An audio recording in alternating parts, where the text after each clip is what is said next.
My name is Frankie Fearless. After a decade of being on a journey with the help of the plant medicine Ayahuasca, I realized I've met some of the most amazing beings going through powerful awakenings. They have their own adventures, their own stories, their own wisdom and personalities. Today, I would like to introduce them to you. It's time we become something more together. This is FearLess Conversations. Oh, yeah. It's your main man, Frank Castle, your sorcerer supreme. I'm back with FearLess Conversations, and welcome back to the show, Matt, the Interdimensional Traveller. Yeah, baby. All right. What's up? Fearless Frank, my man. It's good to have you back. Matt, the Interdimensional Traveller, and John Nod are the founders of the Babylon Burning podcast. Matt brings his interdimensional insight on existence based on his wide range of outer body experiences and encounters with non-physical intelligences. John brings a great depth of knowledge from his background and alternative history research, cross-examined with mainstream and alternative media sources. Together, they provide an in-depth, multi-dimensional perspective on current events and the nature of reality. Welcome back, my brother. Yes, dude. Always a pleasure, Frankie, man. My fellow source node. You know, I heard you out there saying, hey, we're all source, bro. And I was like, there he is. That's what I was looking for right there. My one of my best friends said to me, if anyone ever tells you anything about you being anything less than the all, which is source, all, then don't listen to them. That's right. I agree completely, man. In fact, that's kind of what I wanted to even start off with. I think the Buddha had it right. You know, you seek enlightenment, you get off the wheel of samsara, and there's everything else. So that's what's up, when man. You begin to seek it in your mind, inside of you, you begin to magnetize it to you. Yeah. Right? That's it, dude. Switch, and you're like now looking this way. It's like there's a line of us all, and some of us are further along and some of us are further behind, but we're all on that same path. We're all part of that human family. And I always like to bring it up because it's kind of like that can get lost in the noise. It's like really at the end of the day, I like to be able to take those deep breaths and return to center, that center within. I think of it as kind of like stepping backstage, we got this theater, this show going on outside of us all the time, but it's so important to have that reflex to be able to be like, okay, that's all happening right there, but I'm going to step within right now and just be at peace within myself and just hold that place right there. There's something just so simple and elegant about it. And part of also what I was going to talk about, it's like, not to get like crazy hardcore right away, but like in the end, you're left with you and yourself. Like that's where we're at, and it's like, you got to kind of like keep good company with yourself. We'll like go racing in our minds and we'll get caught up in this or get caught up in that. And like, oh, this thing I was so excited about, it's over now. So I got to have like this new thing to fixate on. And like, then I got to go down the list. And then it's like, then I got this and then I got this. And, we got to remember like, hey, let's like just go back to being eternal source for a minute here and let it all just kind of slide on by and just soak in that energy, that nectar, and just being content with nothing at all, no screens, no nothing, just here we are being our awesome source selves. Yeah, bro. So I wanted to start off the conversation with that one. Okay, I got a question. So there's three things you mentioned there. There's what you just ended with and said. So that's what's happening here. Then there's what you're in your 3D life. and the things you do daily. And then there's the inner being. So there, okay, so let's just say there's two, right? But people are having trouble, I think, with the other voice. Who's hearing the other voice? Who's able to do what you just said? Oh So yeah. they're having trouble with the most basic thing, on top of probably the baby syndrome, which is, I've been breathing, I still haven't seen shit. Right? There's Well, that all over the place. like, I asked that when I'd go out of body, and I would just be sort of in the waiting room, and I'm like, why not? Why am I not seeing beings? And this kind of like presence just told me like, well, you're like super balanced and like super at peace right now, so you're not like crossing paths with anybody. You got your own little safety spot pod going on right now. Like if you go in and you're crossing paths with beings and this is going on and this is going on, that can actually be an indicator that you're kind of like mid all this like stuff, like these energetic connections we got going on. Like that was this other thing I wanted to mention, like in the patterns of our lives, right? Like the foods we eat are these like super fatty, like low vibrational food. Like no offense, like I love going to the carnival and getting down, you know what I mean? But like, is that like our regular? Is this like heavy density food? Like the content we're watching online all the time? Like what kind of energy are we bringing in? Like the quality of the music we're listening to? Like, is it all just like that super high frequency, like poppy, like, or is it like kind of like reggae, like full spectrum music, got the soul going on in there? Yeah. Like That's the that's pieces, the jam right right? there. Excuse me. This is the details I always talk about that people tend to ignore. They're like, well, what do you mean? I'm like, well, you could look into the same thing you've been doing over and over and over again and keep seeing more and more details within what you're trying to fix, do, and you'll be like, wow, it's in everything. It filtered in everything. I go, just filter it back out. Yeah. Filter it out the other way. You know, I listen, my own personal stuff is like jazzy hip hop, lo-fi. So when I have company and stuff, and then like reggae when I'm just chilling and smoking and hanging out in the garden. I notice the plants react really good. I'm dancing and getting around. I'm having a great time. And of course, my own music, Sons of the Sun's music.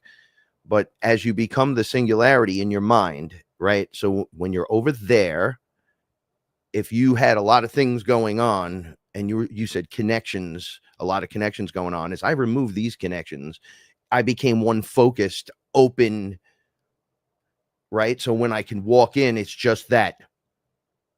If something else is necessary, it's almost like a thought bubble due to, I guess, maybe all the comics I've read, like just to get my attention, that, or like some kind of vibration to get my attention away from what I'm doing. Because when I asked to see a being, I did this pretty recently. I ate a high dose of mushrooms and I says, bro, come on, man. It's been a while. Like, how come nobody's come to pay me a visit? Like, that's a good guy. That's like, hey, I'm in the house with you. What's up? So they were like, oh, okay. You're ready for that? So I go, yeah, sure. Open your eyes. And I go, oh shit. And I opened my eyes and turned, and there was like a lizard man who looked like an iguana though. And he was in like a Starfleet outfit, and he just looked at me and he was like, hey, and I'm like, oh, and they go, okay, you can't do that. I go, all I did was this. I wasn't expecting you to drop him in the room with me like that. Come on, guys. Even I know better than that. You almost get like, oh, you gotta be fearless. You gotta be ready for anything. I'm like, all right, I get it.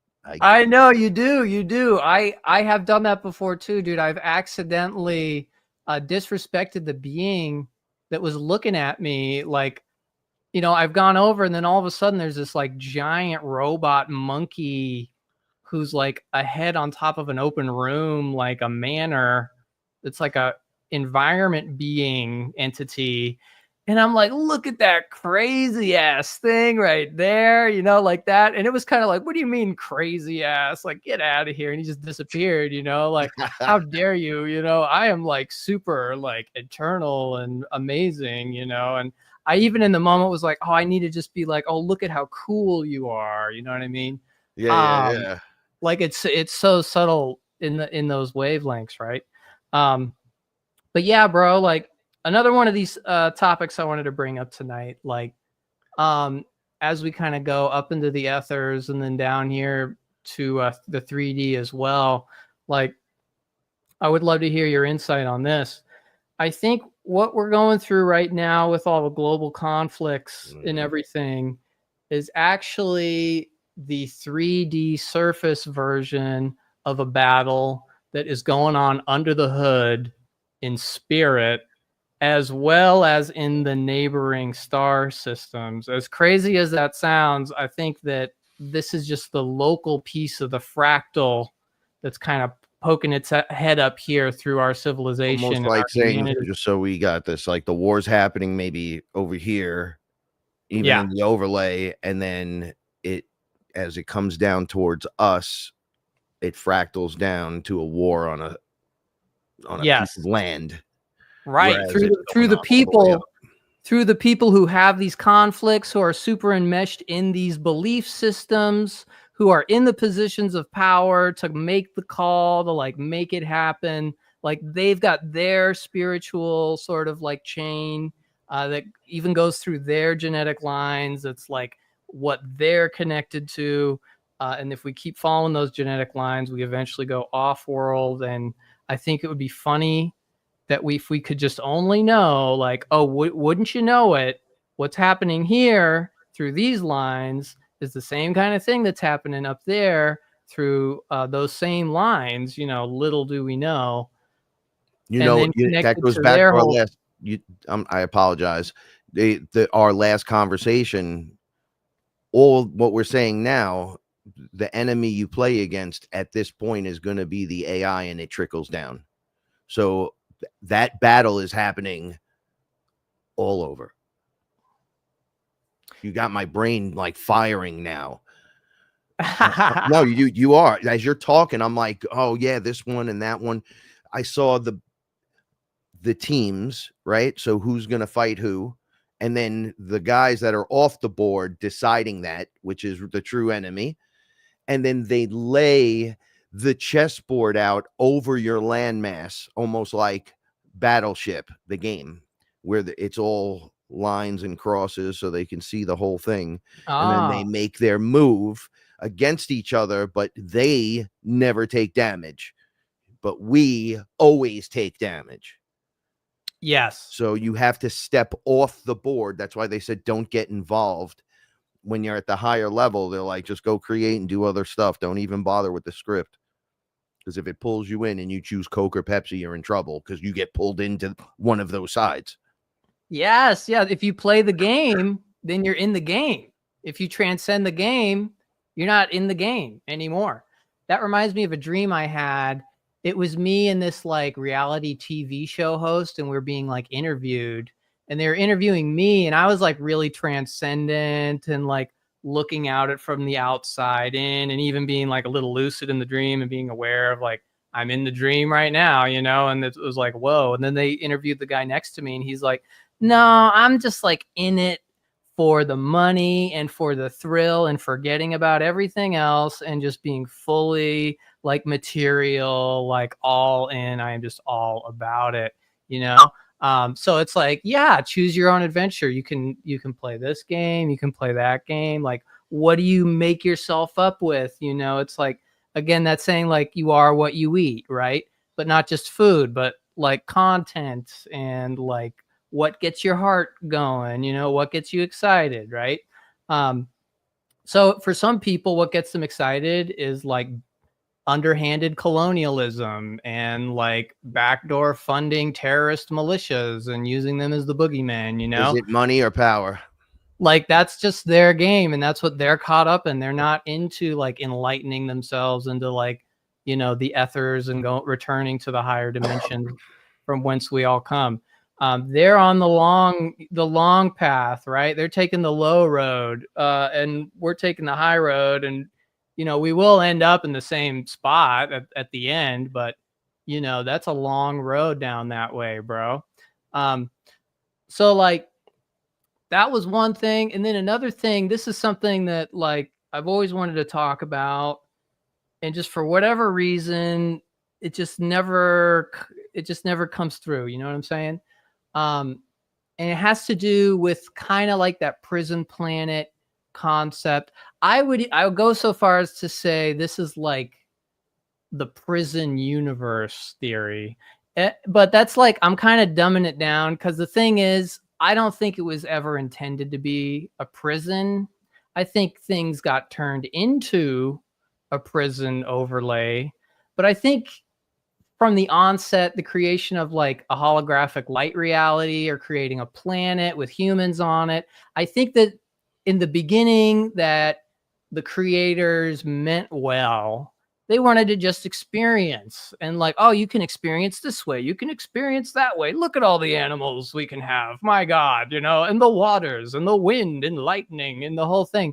It has this like lightness, like an artist just exploring and having a great time. Like, but then later on, what happened is there was forces that were like, hey, you know what? We can skim a little bit of the energy off the top.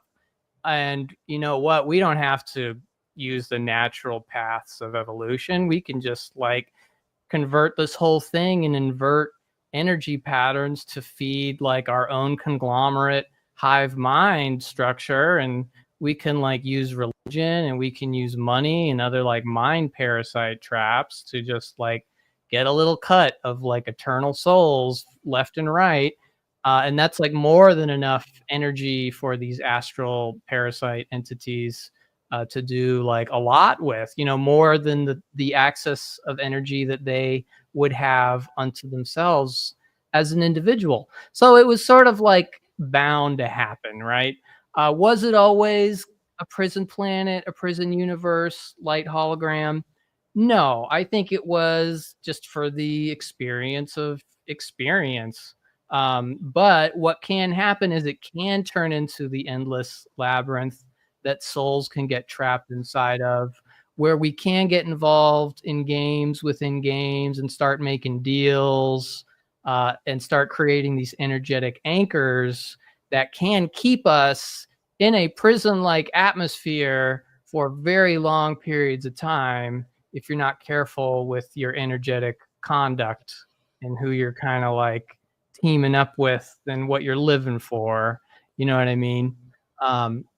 Like the people who are working for the military industrial complexes, I don't think they necessarily know like the energy structures that they're fully involved with, right? And they don't want you to know because they want to just keep people ignorant and feeding this or feeding that kind of a deal. You know what I'm saying? Um, so yeah, that was kind of this concept of and I think it goes all the way. Well, let's just do it like this. You can sum it up as externalizations. You want to be careful of like any sort of addiction to an externalization, like too much of anything, right? And this includes the light reality itself. I had this dream that was very specific about this concept, where I was this very famous actress, and in the light hologram, my life was like amazing. I'm like getting Oscar awards. I have like this millionaire's lifestyle. I'm like in movies. But then when I pulled my head out of the hologram, I was like this frail, emaciated, burnt body that was like the spirit body of this individual who was getting scorched from overexposure to the light, like been in that light hologram way, way too long. And like looking at myself, like could not handle my real self in this way and just could not wait until I could just dive back in to the light hologram again, where I was the movie star again. And that was kind of like a warning. It felt like, along the same lines of that, a being told me one time when I was out of body, be careful of how deep into the illusion you go.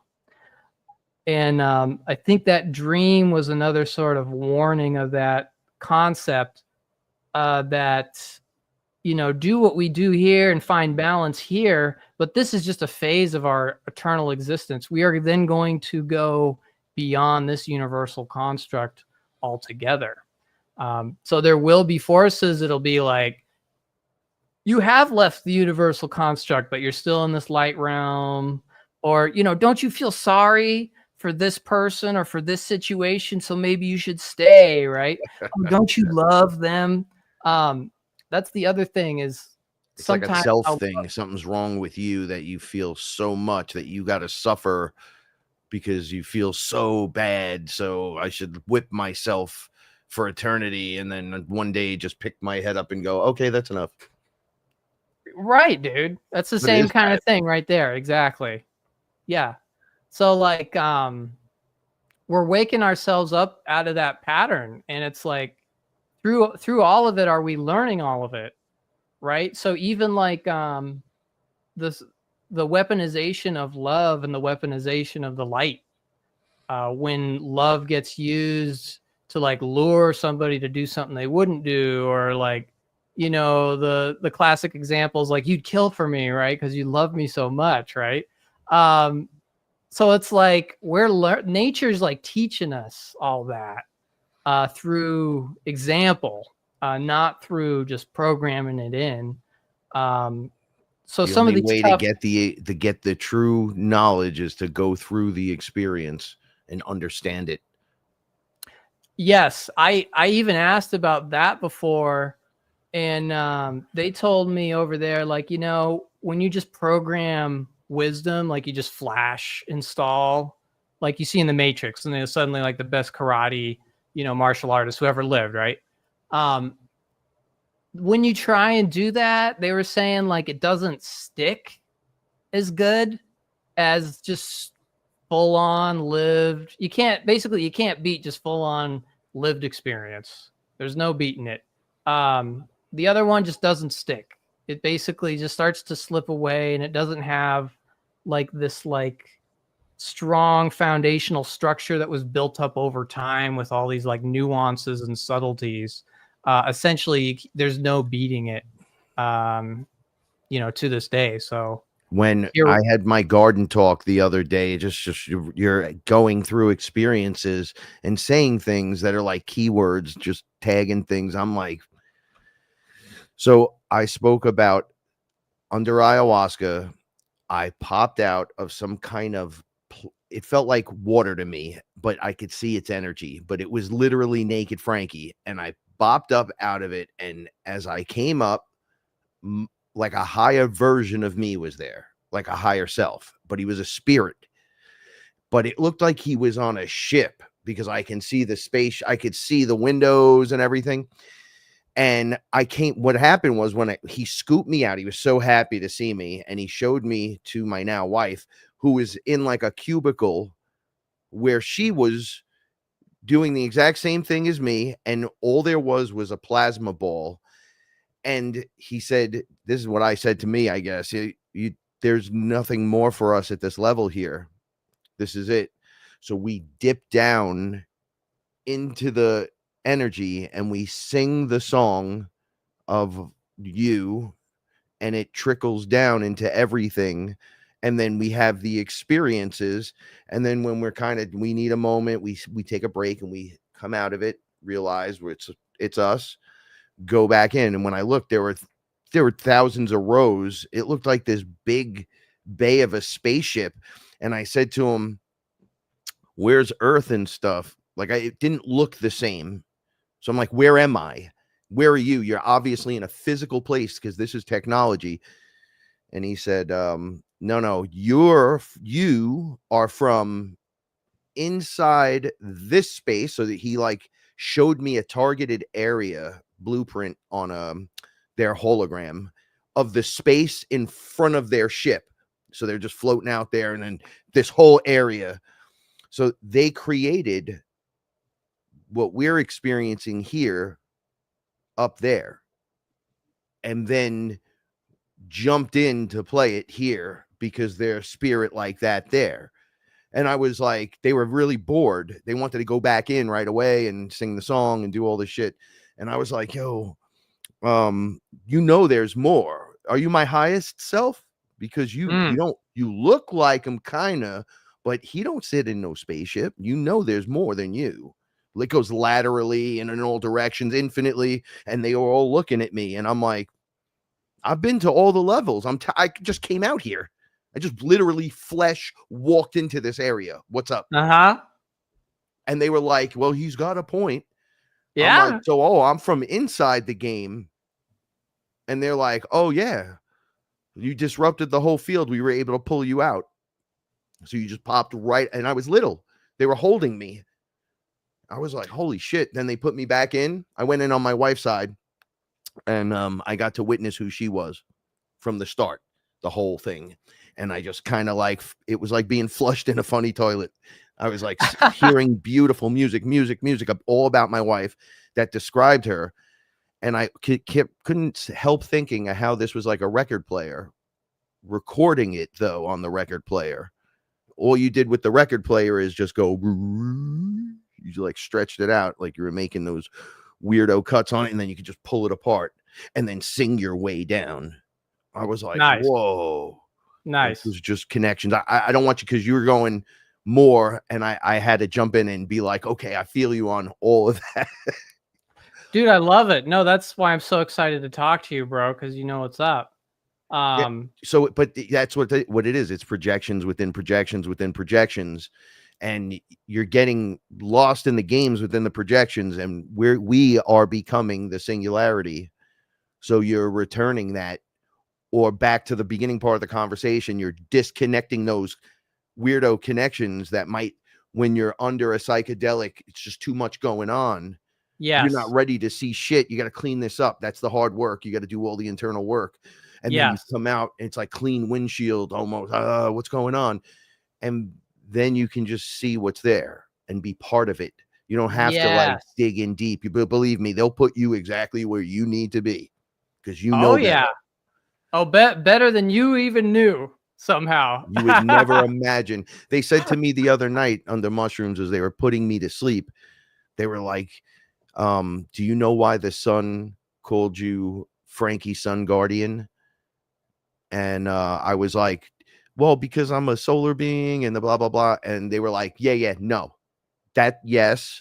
But they had once, under a heavy dose of mushrooms, sent me out in front of the sun. And I could see that it was actually a giant portal. And I can see all these ships lined up coming through. And then I saw beings flying out. And then these beings, they were purplish, beautiful, but they kind of like, they flew up to me like, and they had big purple heads, but they were women. And one of them was said, oh, yeah. You're supposed to meet us here. But right prior to her saying anything to me, I said out loud, well, I guess I'm the only one that sees this shit. So it's me and the sun versus all of you. And I whatever has to be done. And they were like, no, you don't have to do that. We're the people you called. And I'm like, oh, because I was about to jump everybody here, but there was thousands and thousands and thousands. And they were like, dude, you stepped up. You were going to fight for that. That shows your heart. I'm like, well, nobody else can see it. I don't know why. And then boom, people start seeing it. And I'm like, thank you. I looked right in where it's that little, where they make the song Little Black Spot on the Sun Today. I always laughed at that. And then when I was under ayahuasca at the sun many times, the black spots you see are portal things coming in and out. Energy exchanges are going on to different places. So as the deeper you look in, you can see the tunnels being created and opening, and people, beings, whatever, ships coming out. I saw light ships. I saw spaceships. I saw starships. I was going, oh my gosh, what's about to happen? And this was years ago. And they're like, well, we never left, but because I'll bring it back around to the prison planet thing, which it's not, it really isn't. They're the rescue. They were like, you guys, me and you and everybody else here that's listening, we're the rescue crew. But we're the characters to overwhelm the system the other way. They broke code. So we're allowed. We're allowed because they went and did what they did, and their time is not only up, but they're still going. So now we're here. Boom. So, and in one respect, yeah, there's a frequency up that keeps certain things in and out for sure. But then isn't that true in you and me and you and me? Like, you're not until you are. And what happened to make you different in the moment? What did you do? What combusted inside of the human that made it change? Mm-hmm. What is right.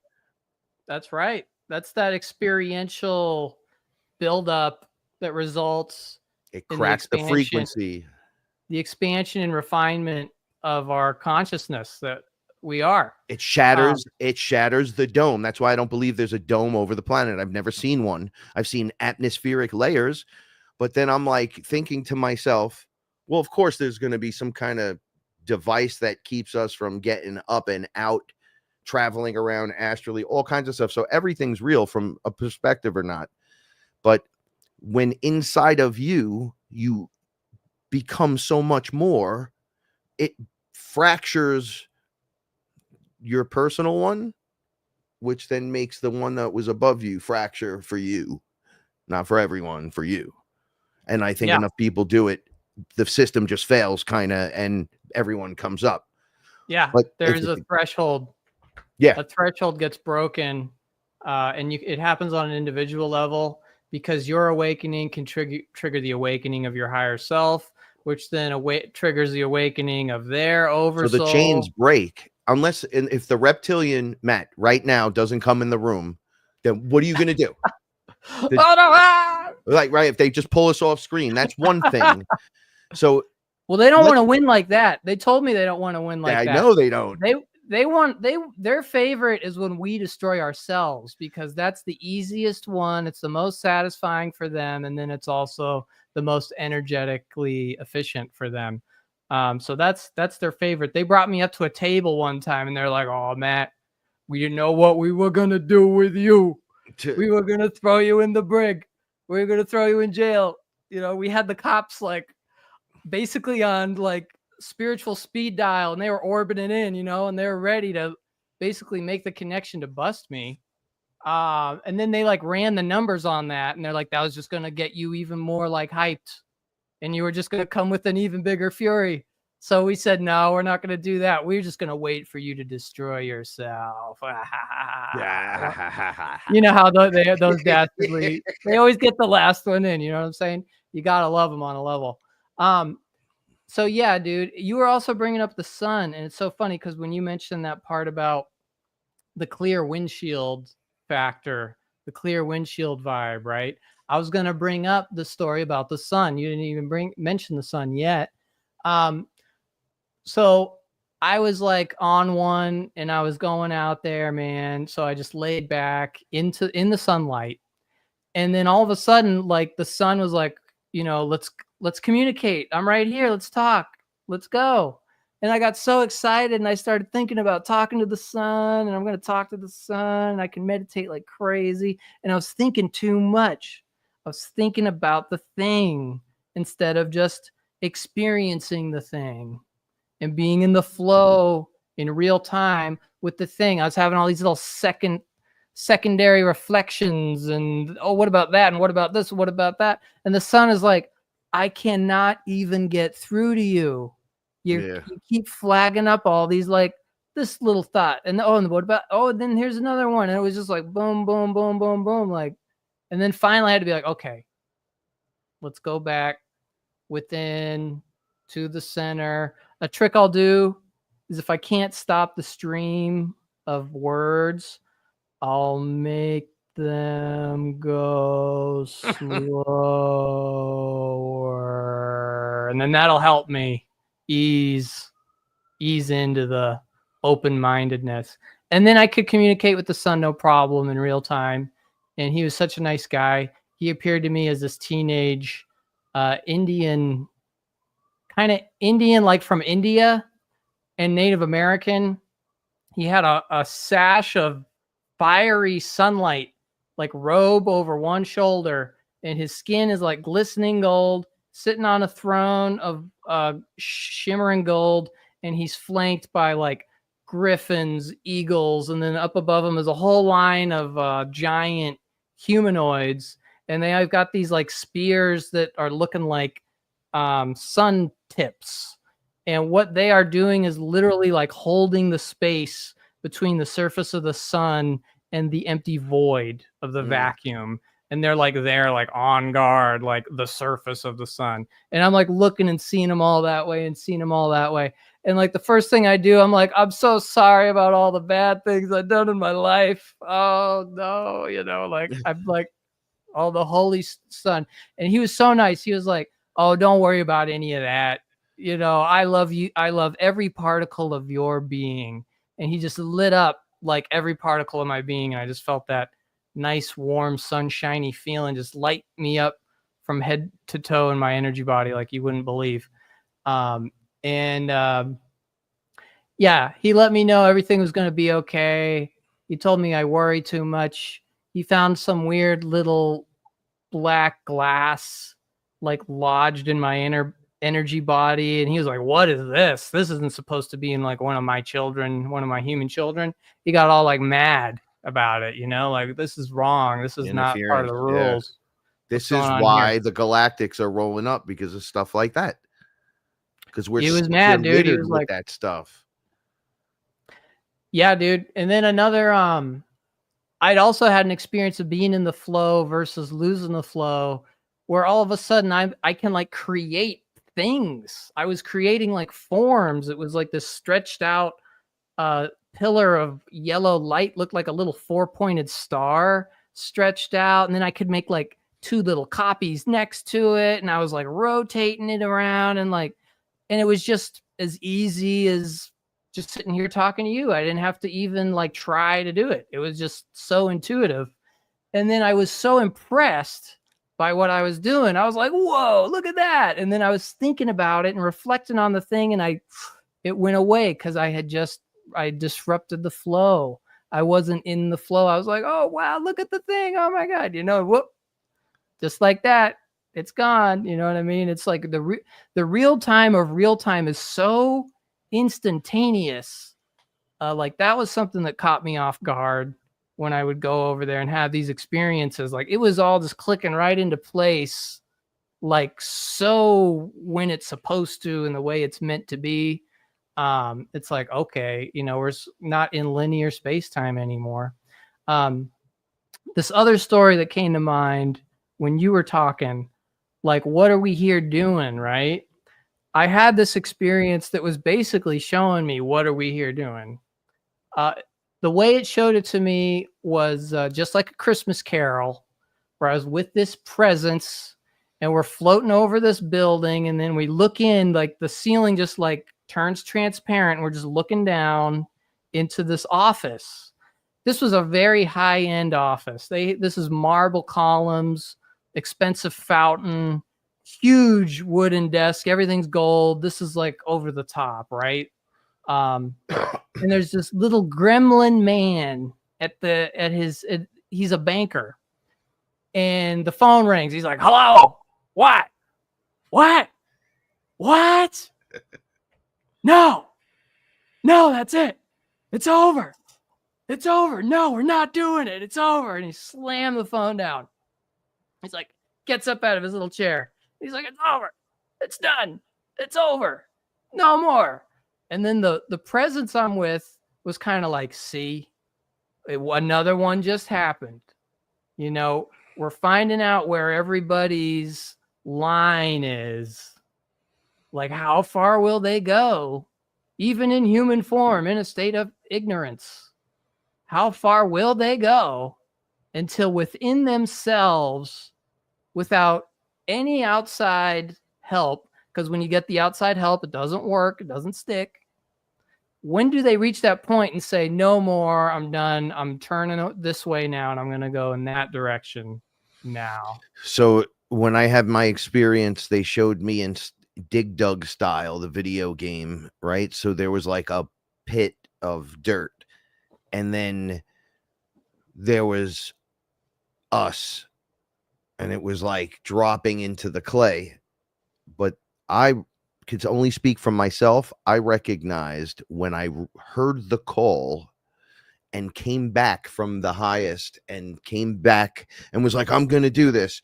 Here's the trick. You have to go all the way back. So the dig dug went when ayahuasca was showing me. She's like, this is what you did. You had the whole thing and then lost everything and became nothing. And it went all the way down and there was nowhere left to go. And Oh, she was like, that's the pit area. There's no place left in the sandbox to go.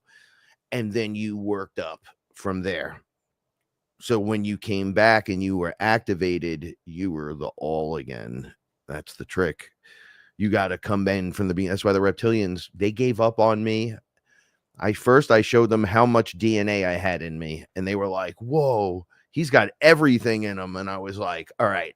So one, technically, because they were chill. They were threatening, like, we're watching you. We eat people. We've eaten you before. And I'm like, are you going to eat me now? They're like, nope. We just watch now.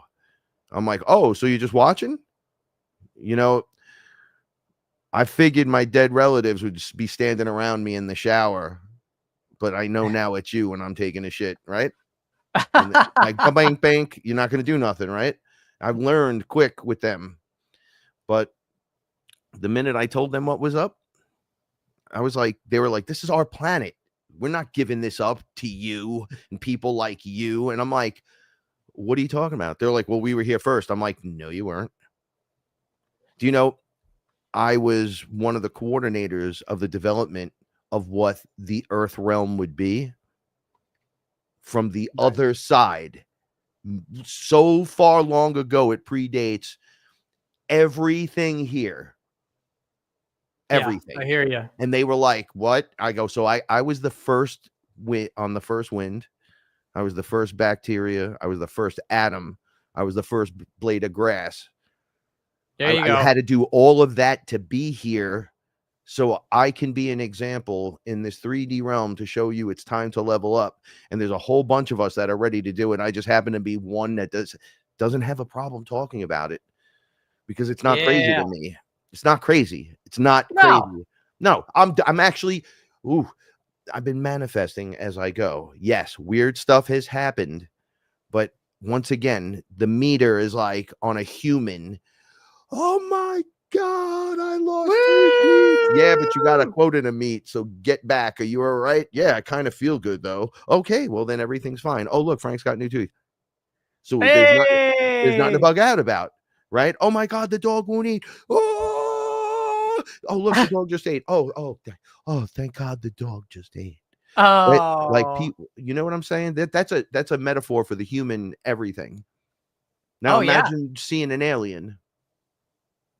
Or an ET or an inner earth or a spiritual kind of character, demonic, angelic, or thought form entity.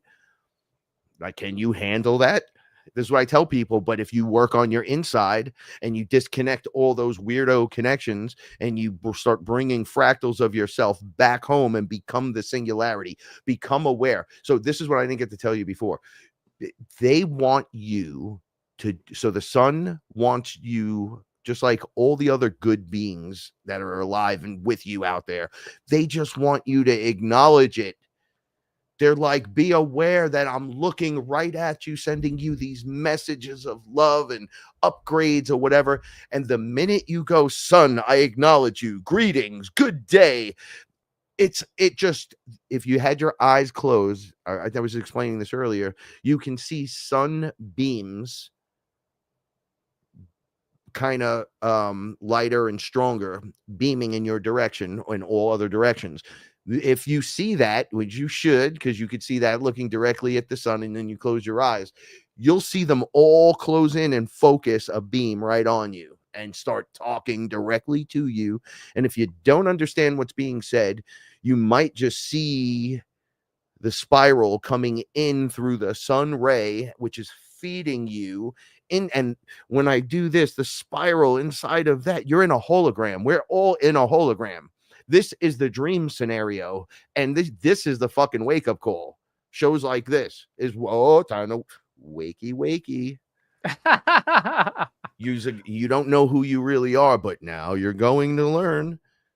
Oh yeah, You all the know, layers of it, all the Osiris layers of was in the room ourself. with me once under ayahuasca, and there was I was like hosting people there, and two of the guys were brothers, and they were like another culture altogether. So they were having like really a weird experience. They like dropped to their knees and they were like, oh my God. And they were like falling asleep while seeing him. And I go, holy shit, Osiris. It took me a second. He was all gold and everything though.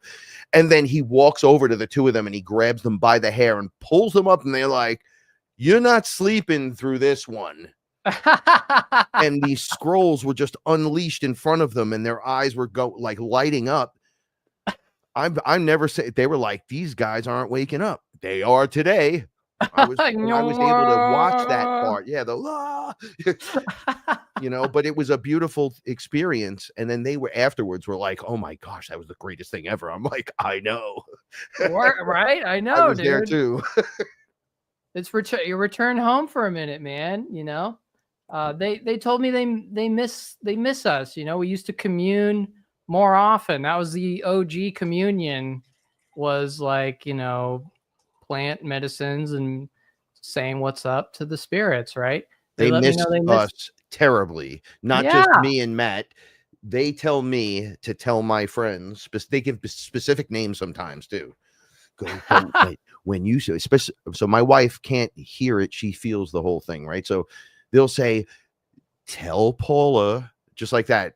Tell Paula. Okay, I'll tell her. Okay, she'll believe me, right? You guys are just all talking to me, all the different plants and plants everywhere. Everything that's green is speaking and it has its own personality. And they're like, make sure Paula knows we send love. We know what she does every day. And the garden is ridiculous. It's all right. Insane what's going on back there. And it's beautiful. And it came from nothing. And that's the idea of being a creator. So here's the thing with the fake light or being too much light is like new agey. So when you were earlier, because I don't want to let that topic go off too quick either. So if you're too much in the light, it becomes a false light environment because there's no leveling up inside the light.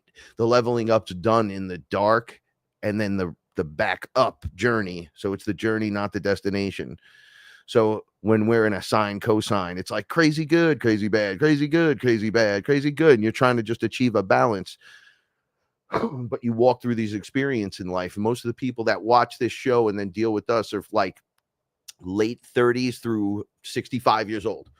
So you've all been through some shit. There's no young kids watching this. So you've picked your head up off the pillow and made it another day. You're here for a bigger reason, for more, right? And it takes a fearless personality to look this directly in the face and remember what the hell is going on.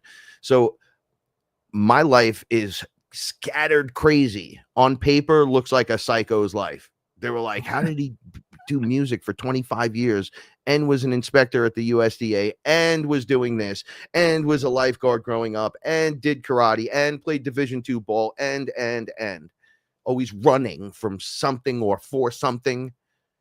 Never stopped to say what's going on. And then I got dropped on my head at work and nothing worked. And then ayahuasca worked. Nothing. There was nothing left for me. I was base level again. Oh shit, did it work? She picked me right up. They told me no more kneeling for anything or anyone. You don't even know your bloodline and your history. You'd stand. They were like, please, you have no idea. Oh, yes. It's true. It truly is like that, man. Yeah, man. You know, I was just thinking of like the process you were talking about, the blade of grass, the atom, right? And then like how the leaf, you know, it blows a certain way and it looks like a frog and it looks like the insect. It's like they became one another. Now you can help me pollinate, right? And then it was like, oh, now I want to fly. I'm going to spread wings and fly. I'm a bird. And it's like, okay, I've been flying. I've been eating the insects. I've been eating all the berries of my own fruit. And now I'm going to like become this. And now I'm going to become this. Now I'm going to become this. And then it's like here locally, it's like the sort of like perfect middle ground being is like a human being. Like you've got an arm stretched to the heavens, we got our feet buried down in the muck. You know what I mean? It's like the universe was like, what would a being like who is smack dab in the middle of everything? And how could they be also, even though there's essentially limitless energy, how can we make this as efficient as possible? And I think that's why we got the brain size that we have. It's kind of this optimum size of like not too big, not too small, like just enough to like achieve enlightenment, not too much to get yourself in too much trouble. Even though we're still pushing the envelope in that regard as well. So wait, we got someone that just called it garbage. It's just a delusion. I've yet to find any who is truly enlightened from this plant. Ding. So I could kind of answer that question as being,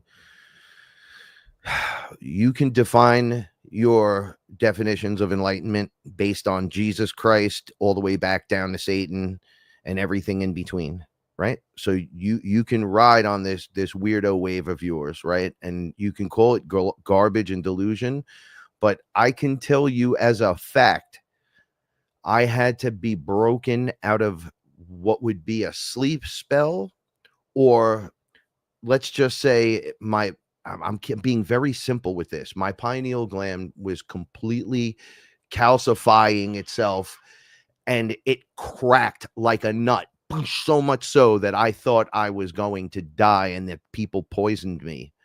So I'm not enlightened. I'm not achieving enlightenment. I'm getting lighter, right? And the path to enlightenment is all this stuff. So we're all on our way there.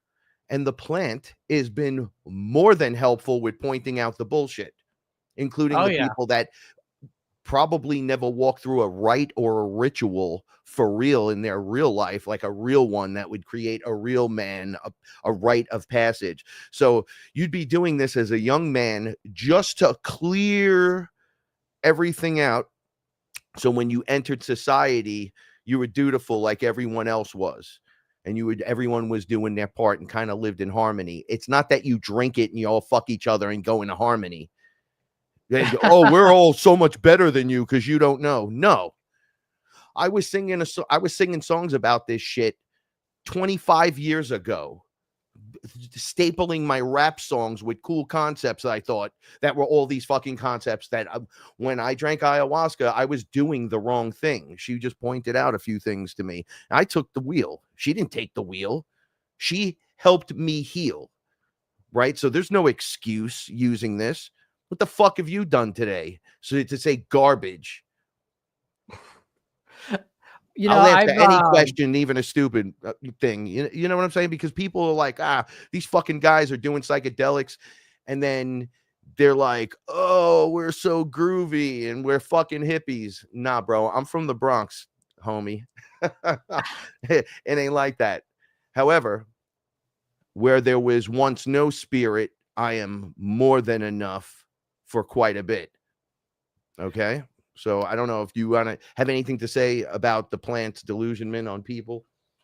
Yeah. You know, they even told me over there, with enlightenment that you don't just tag it like home base. You like get there and then you got to hold that space and maintain it indefinitely. And that was like, oh, like I can get up there and I can get my head out and be like, it feels like that anyway. Really, you're going in. And I've been like, I was one of these like many monks in the spiral, in this golden semi-physical place. And I was waking up and I could see the rest of us. And I was like, oh yeah, I'm like having this meditation, like where I'm like having this material existence right now. And I'm like remembering what I'm doing for a moment.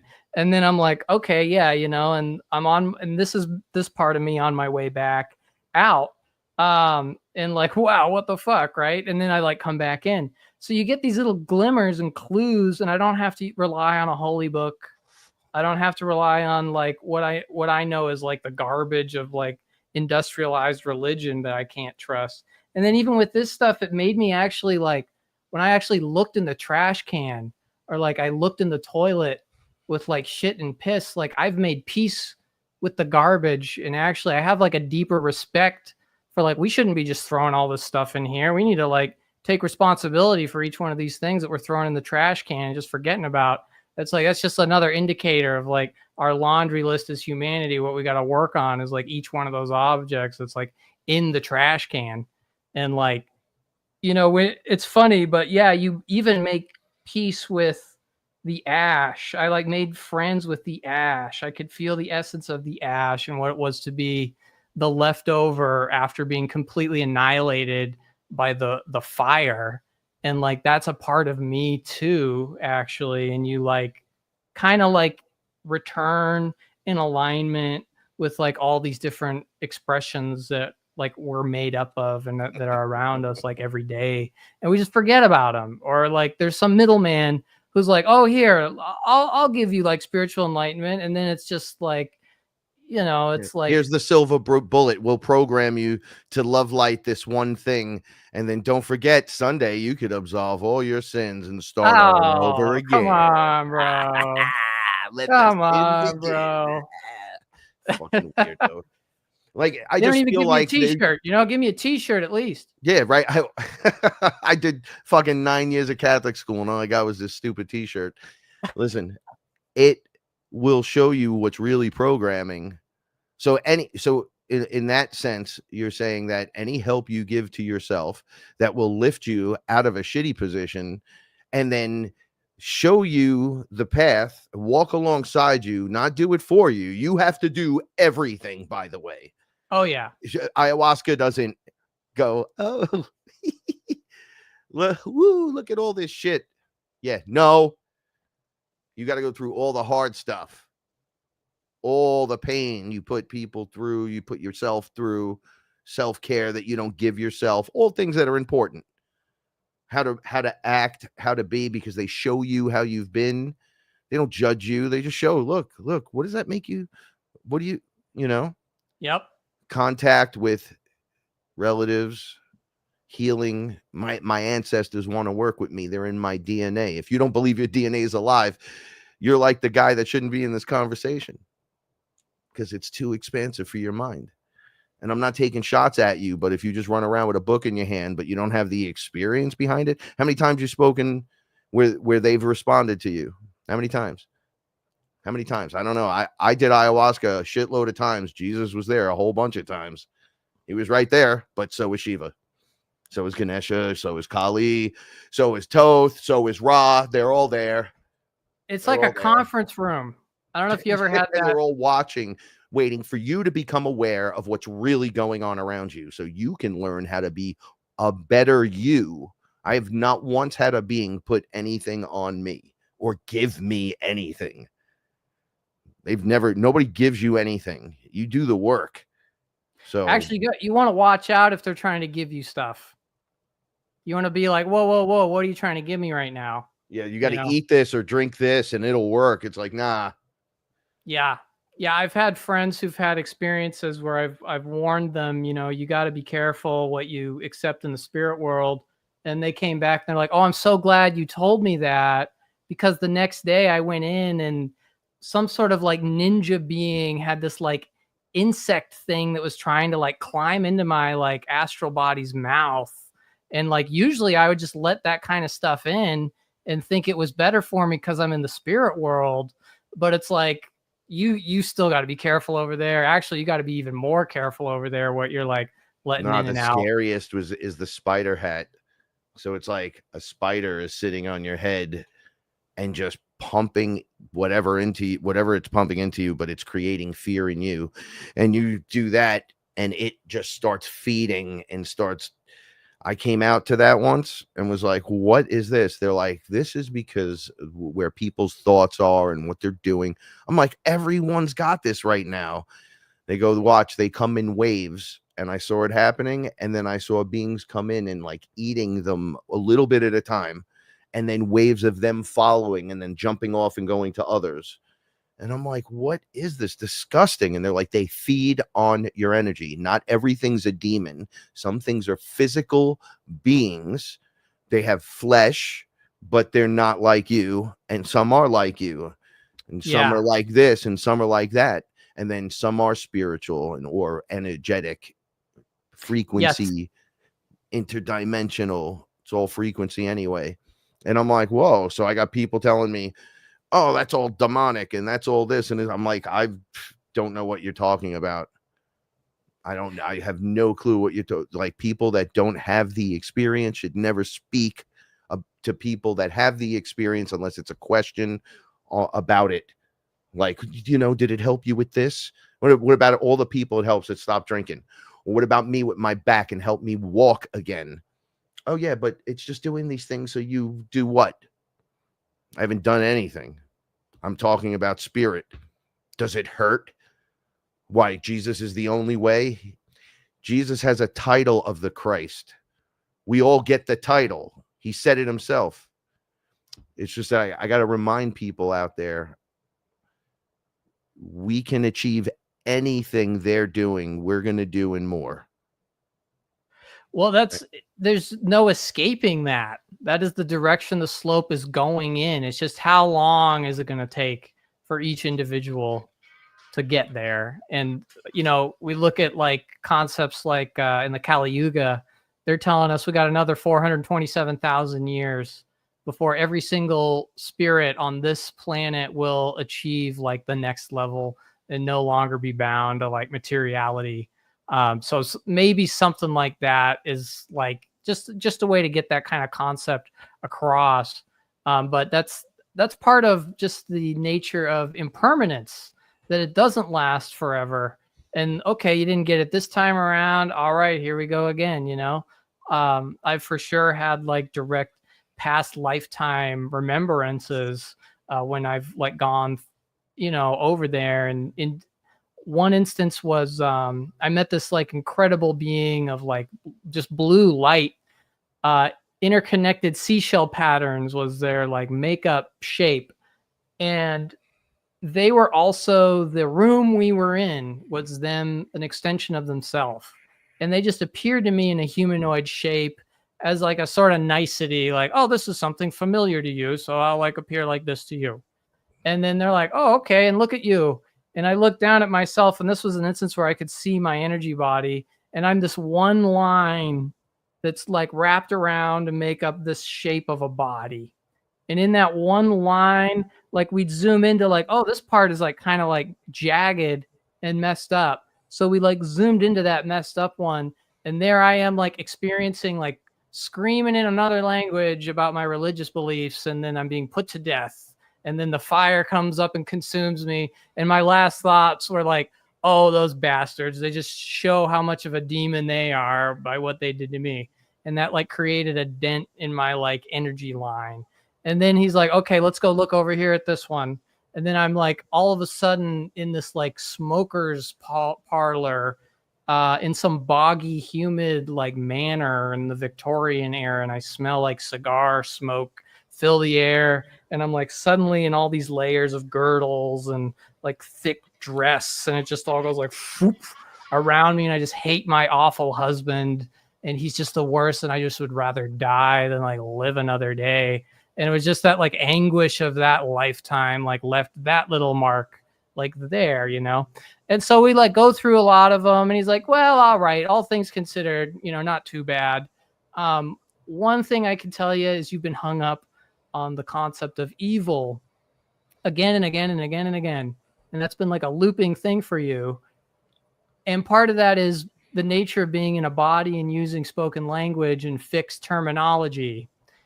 And if you don't use this label of evil, but instead think of it as a lack of love, a lack of care and attention, that's actually closer to what it really is. Because when you call it evil, you're kind of isolating it in this like fixed state that's like not allowing it to like open up and to grow and to heal.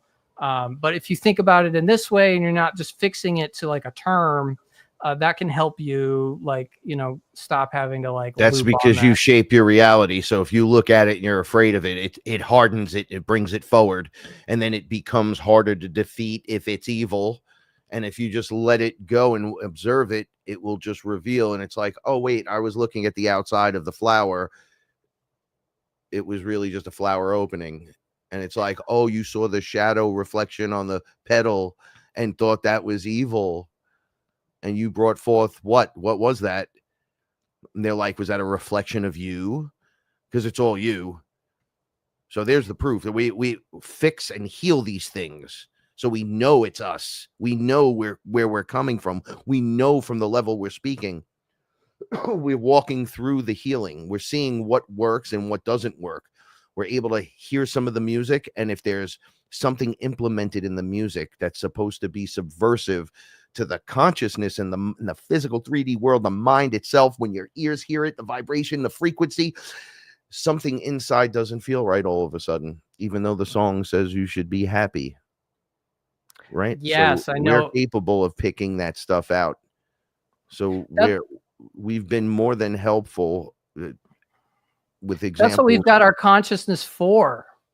And all these emotions, that's what they're there for. The empathy, the way to wrap our head around it and to crunch the numbers and to experience it and reflect on it. Like the process of reflection and like, oh, I want to try better this, you know, next time because I hurt their feelings, or because I like stubbed my toe when I did this, or I hammered my hand. I'm not going to hammer my hand again.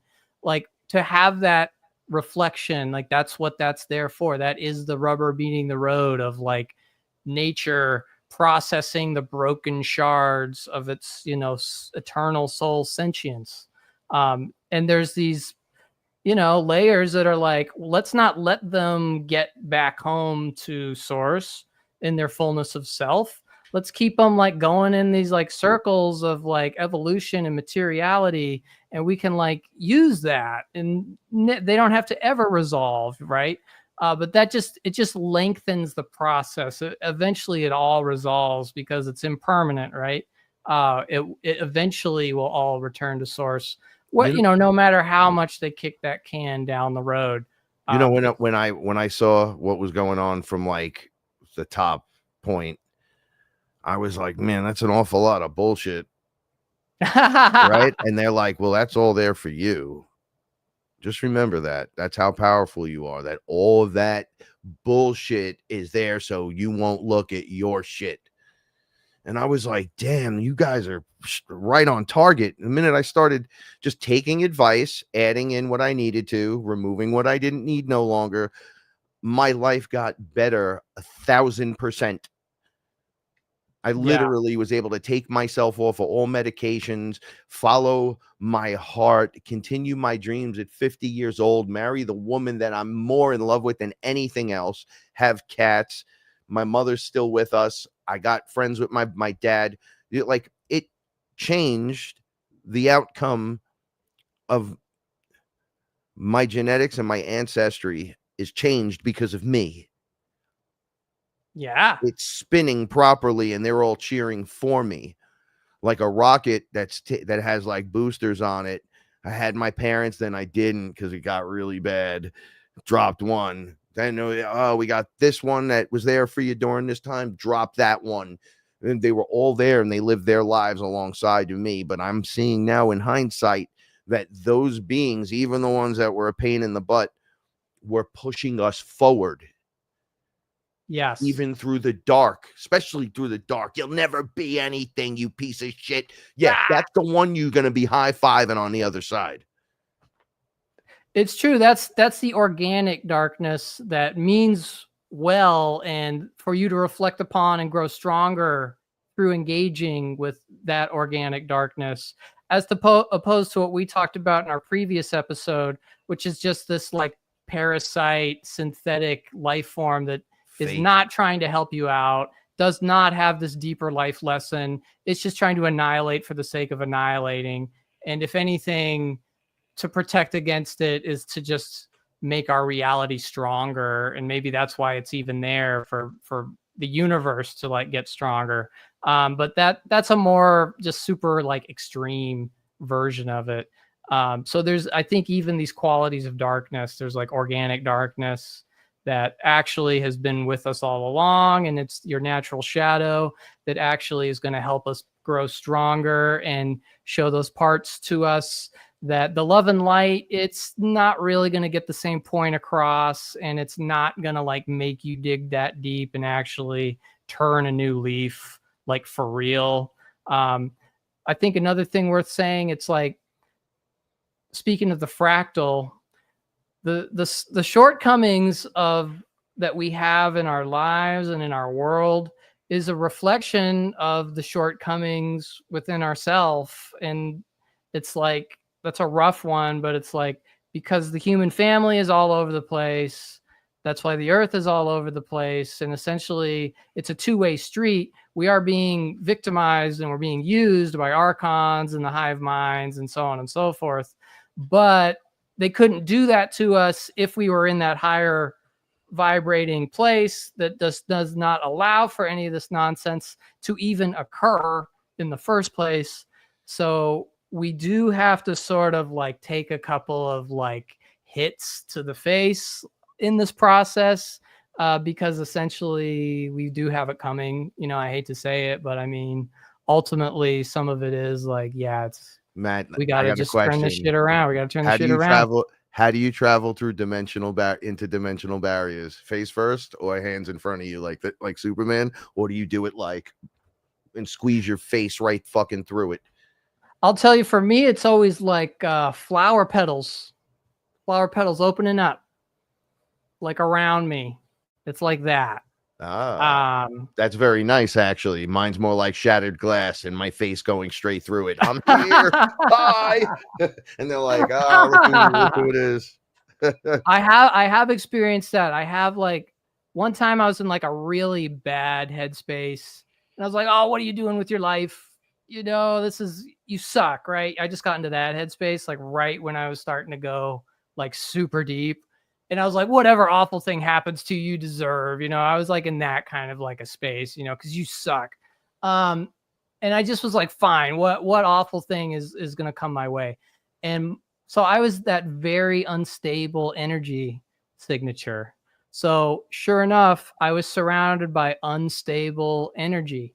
Nothing could grab onto anything. It was all just slipping and creating friction. So what did it do? It made it look like walls of flames. But even I could tell like, oh, this looks like flames, but what it really is the friction of my unstable energy pattern. But it looks like flames. And I even had this thought of like, oh man, people who die and they're in this bad headspace, they're going to die and think they went to hell. Yeah. Because they're going to be surrounded by the friction of the bad energy. And it looks like that. So I'm in that space and I see some giant humanoid, like literally outstretched arms holding up this like ceiling from not just completely slamming down and annihilating me, like trying to hold the space for me, literally. And I'm like, oh shit. Like, you know, I was not taking this seriously. And I'm like, I need to like find center and like calm down right now. And so I like, you can just sort of focus and zoom around through these realities. So I found this little place that had less instability. And I'm like, okay, let's just like start taking some deep breaths and like calming down. And as I was having those thoughts, all of the unstable energy just goes whoop, stable rings. Now we're just rising. Now we're just calmly rising and everything's cool. You never go back to what you just were. You have now evolved through your trauma. That's healing your stuff. That's the hard work. And then boop, you rise. And now you don't have to go into that space and do that anymore because you just rise up through it. And I got the muscle of that process where now I have that muscle memory. And now I'm like, okay, I can lean into, oh, this is unstable energy. Let me find the calm center. Now I've got that muscle to like pull and like use. I got to tell you, dude, those are the treasures we can take with us. Yo, we're taking this and I'll speak from myself, but I'm sure Mr. Matt would say This is true for some. I'm walking this into the other realm. Not only am I taking it with me, I'm bringing the whole thing with me. The only thing I'm not bringing with me through the path of enlightenment is removing the density so you can lift into the new frequency. So all of a sudden you get really heavy. I was at my heaviest, 235. And that was in March. At the end of March, I weighed myself. I said, oh my God, I don't know how I got into this cocoon of fat. And today I'm 207. Hey, Right. nice. But I'm also feeling pressure released from everything spiritually, energetically, like doing the proper things, just taking a couple of deep breaths and saying thank you for letting me be here and be part of this. Greeting, son, right? I love you. Whatever deity I guess you talk to, greet him, say hello, greet yourself. I love me so much. Just go about your day. Be nice, be Yeah, kind, man. right? But understand that if you don't dig into that darkness and you're sitting in the light, I was thinking about this when you were talking before. It was like people that are all light. When the darkness encroaches, they run backwards. They don't run towards it. They'll go, oh my God, that's so scary. Like they've never encountered that. So they go fainting goat style. Or how could you do that while the orcs are attacking? They're just fainting and getting hit with arrows. And it's like, dude, you got to go over there and make sure that they don't cross the border. And it's like, well, I'm not going to go fight them. It's like, just no one's going to do that. So you're here, right? You witness this? Yeah, you're up next, kid. So am I. And we're going in right now. The only way to learn that balance is to dig into that part of you to understand it. Just look inside. Not everybody needs ayahuasca. We did it. I don't know. Matt could speak for himself. I did it because I wasn't seeing what I was supposed to see. And then now 15 years into this, I'm like, oh, I see how this is transpiring. Yeah. I see what was leading up to it and then how it happened. And now look where I am, 100 times better than I've ever been in my life. Yeah, man, that really is the process of essentially we integrate it. We integrate it all. And then we take everything we can learn from it and then we transcend it. So you're basically just maxing out like the energy potential. That's like another thing I like recognized is that the dense energy patterns stay with the dense energy realms, and the good energy patterns last forever, and they're eternal by their nature, and so they last and stick around forever.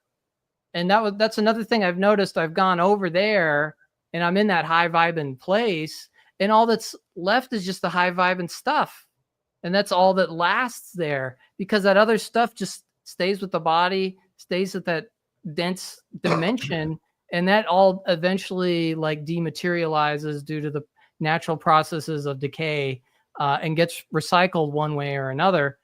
And So what you're shit left with is words. the good energy. Yeah. So if you spit out shit words, right, they come out of your mouth and they fall. When under a psychedelic, you might see that and you'll go, why is it falling? It's like, well, it has no real content to it. It's dense. It's just bullshit. It's nothing. And then you say, I love my dog. And it just goes, woof, and you're like, Yeah, whoa. dude. And then you go, this motherfucker. And then it just, and you're like, yo, what the fuck? Right. And you see that come out even, and then it comes out. And, oh, it could be good. Nope, not really. You're still not adding content. Right. So your words and your thoughts densify you. But this is a hologram. My wife says whenever she does a psychedelics, it's like you're a giant coil, and then it pulls the coil open and then sweeps everything out and then Oh closes the yeah. coil, and now the coil has now been freshly painted and washed and waxed and she goes, right after you go to the bathroom that first time, soon as you go, you feel like $1 million. She's like, I have a chronic disease, an illness that's been with me since birth. There's nothing I can do about it. I come out of the psychedelic and I'm almost raising my arm over my head. And I'm like, yeah, you feel Oh, powerful, right? She goes, I can raise the shield on those days. And I'm like, I yeah, fucking know it. baby. right? She's because she's a warrior. She knows. that She's like, give me the fucking sword, give me the shield, I'm in. And it don't matter. But when you clean that out, what happens is it allows your body to evolve. Your body's evolution is ready to evolve through sickness and pain and disaster and fix itself if you give it what it needs. Fresh, clean water, good intention, and good thought.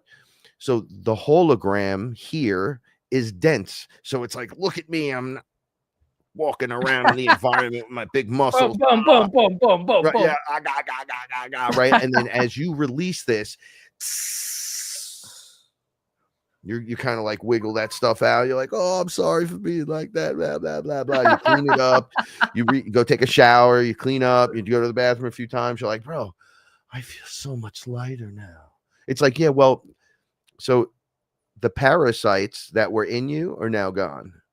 I mean, you probably never did a parasite cleanse, right? So when you think of demons and they go, I am legion, and you think maybe a demon takes people, right? And they infest, those people are loaded with parasites, and the demon entity itself, that spiritual essence, is attaching to the parasites. So if you clean yourself of parasites, all of a sudden there's no more demons. And the demons don't bother you. They go, oh yeah, we know he's like, they're written into the program to do demon shit. And the minute you're like, I'm the creator, they go, oh shit, okay, so he's not even on the chessboard, so we could talk to him. Hey, we're not going to bother you, but did you know? And I'm like, no, I didn't. And then the angel's like, hey, did you know? And I'm like, wow, you guys are talkative. They're like, because you're fucking listening. And I'm like, oh, so the demon's like, I don't have a contract with you anymore. I'm going to leave you alone. You know who you are. The reptilians did the same fucking thing. They were like, yo, he knows what's going on 100%. We're going to just move on because there's a million that don't. Yeah, it's not worth it, because if they step over the line, and they have a few times, the other guys show up. It's like they're watching right there in front.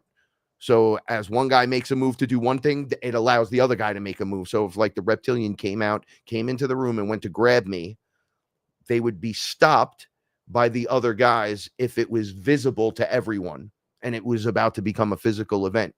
They're like, oh, you're not supposed to be doing that. Blip.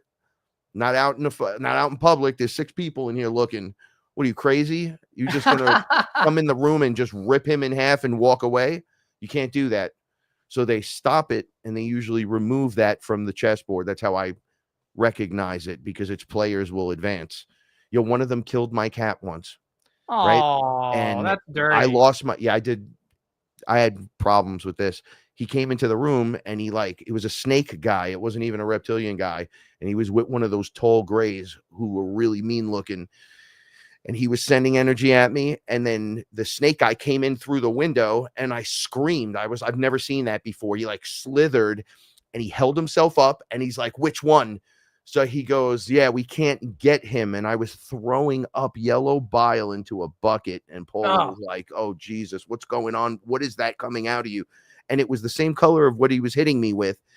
And the snake, he said, grab the closest one to him and take that one, the weakest one of anyone who's here. He grabbed the cat, lifted its butt into the air, jammed its finger in, snapped it off. And it was like, in 3 days, my cat was almost dead. Or like, and when I took him to the vet, I blew up the picture the vet gave me. He's like, bro, what is that? And it looked like a snake head with fangs. And I called Ralphie from Eye of Ra, who is a good friend of mine. And I showed him the pictures, and he's like, dude, they're targeting you. You got to watch this shit. And I'm like, dude, they just killed my cat. 3 days later, the cat was dead. I had to put the cat down because it was just terrible. 1 year old. Went from 100% to 0%. So I knew, be careful with what you do, because these guys are real. My best friend had the best thing. He said, yo, man, I was in Thailand. I was playing instruments in a band. There's 3 of us. We used to go out to the field, and we had mushroom shakes, and we would just drink them, and they were ounces just crushed in and mixed in, and we were just like, oh my God. So we were into Crowley. He goes, and we made a giant circle, and we sat in it. He goes, we drank and we were hanging out. Everyone's laughing, and a portal opens right in front of us. He goes, "These ET guys, look, they just walk out, right?" He goes, "They have no clothes on, but they have no front sex parts." And he goes, "And they were right in front of the circle, and they're like, 'What do you want?'" And he was like, "Yo, I don't know. We were just eating mushrooms, hanging out." And he's like, "Oh, you're into magic circles." And they just kicked the circle. It was in dirt. So they just made a giant circle in dirt doing some incantations. And they were like, "That won't save you from us. We're physical. We're we're not a spirit being. You Uh-oh. just rang my bell. What's up? What do you want?" And they were like, "Nothing." And they were like, "All right, here's something to keep in mind. Don't ever do it again." And that doesn't work on real things that are like 3D and could just walk over here and kick the shit out of you. That's not going to save you. That saves you Yeah. from that other stuff. And they No, were you like, got "Holy you shit, we opened a physical portal, we think, to this physical realm." you got to be careful. There are many layers of physicality. I think of them as like semi-physical. It's in this like middle ground. I think that might be going on with some of the other sort of like cryptids and like paranormal things people experience. Is there's sort of like these middle grounds. It's not strictly just physicality or just the etheric. There's actually like all these like little fine dimensions between them all, right? On the subject of talking about these demonic forces, like one experience I experienced where this entity was like the whole wall and then just had like a face in the middle of the wall. And at first was coming at me with like putting on a demonic look to try to get this like certain kind of energetic feedback. And I was like, don't give me that look. Don't play like that with me. What are you doing like that? Come on, dude. What are you doing, dude? And he just starts like laughing, right? And just changes up the energy completely. And it made me recognize like, you know, these things they're putting on that face to get a certain reaction. It's not necessarily what they really are. It's just like they're just using this mask to kind of get a thing and then they like go about their business. It's like a tool. Like when you understand that, oh, you're trying to like pull this like tool on me right now and I'm not going to play along because I know what you're doing. I know how this tool works. Then I've literally seen like hands be like, "Oh, get out of here," you know, and just be gone, right? Like forget you. You're not worth it, right? Or you But just what rise once everyone's in, I like has the idea of, yeah, that's not going to work for me. I'm above that kind of shit. You just move into another position where you're like, "Oh, you guys were watching me do that, testing the limits once again. See how far is this consciousness going to wave out and get out there and go under control, right? Let's see how Yes. the emotional output he's going to do in the same scenario 100 times. And if on 101 he figures it out, it's success, right? And they just jam the emotional output. He's going to hit his toe. The cat's going to bite him. He's going to scratch himself in the wrong place. He's going to hit his knee on the way out. Boom, he hit his head. Ow, he poked himself in the eye. He sneezed, farted, and threw up at the same time. And you're like, "What the fuck?" And they're like, "Okay, he popped. That's too much."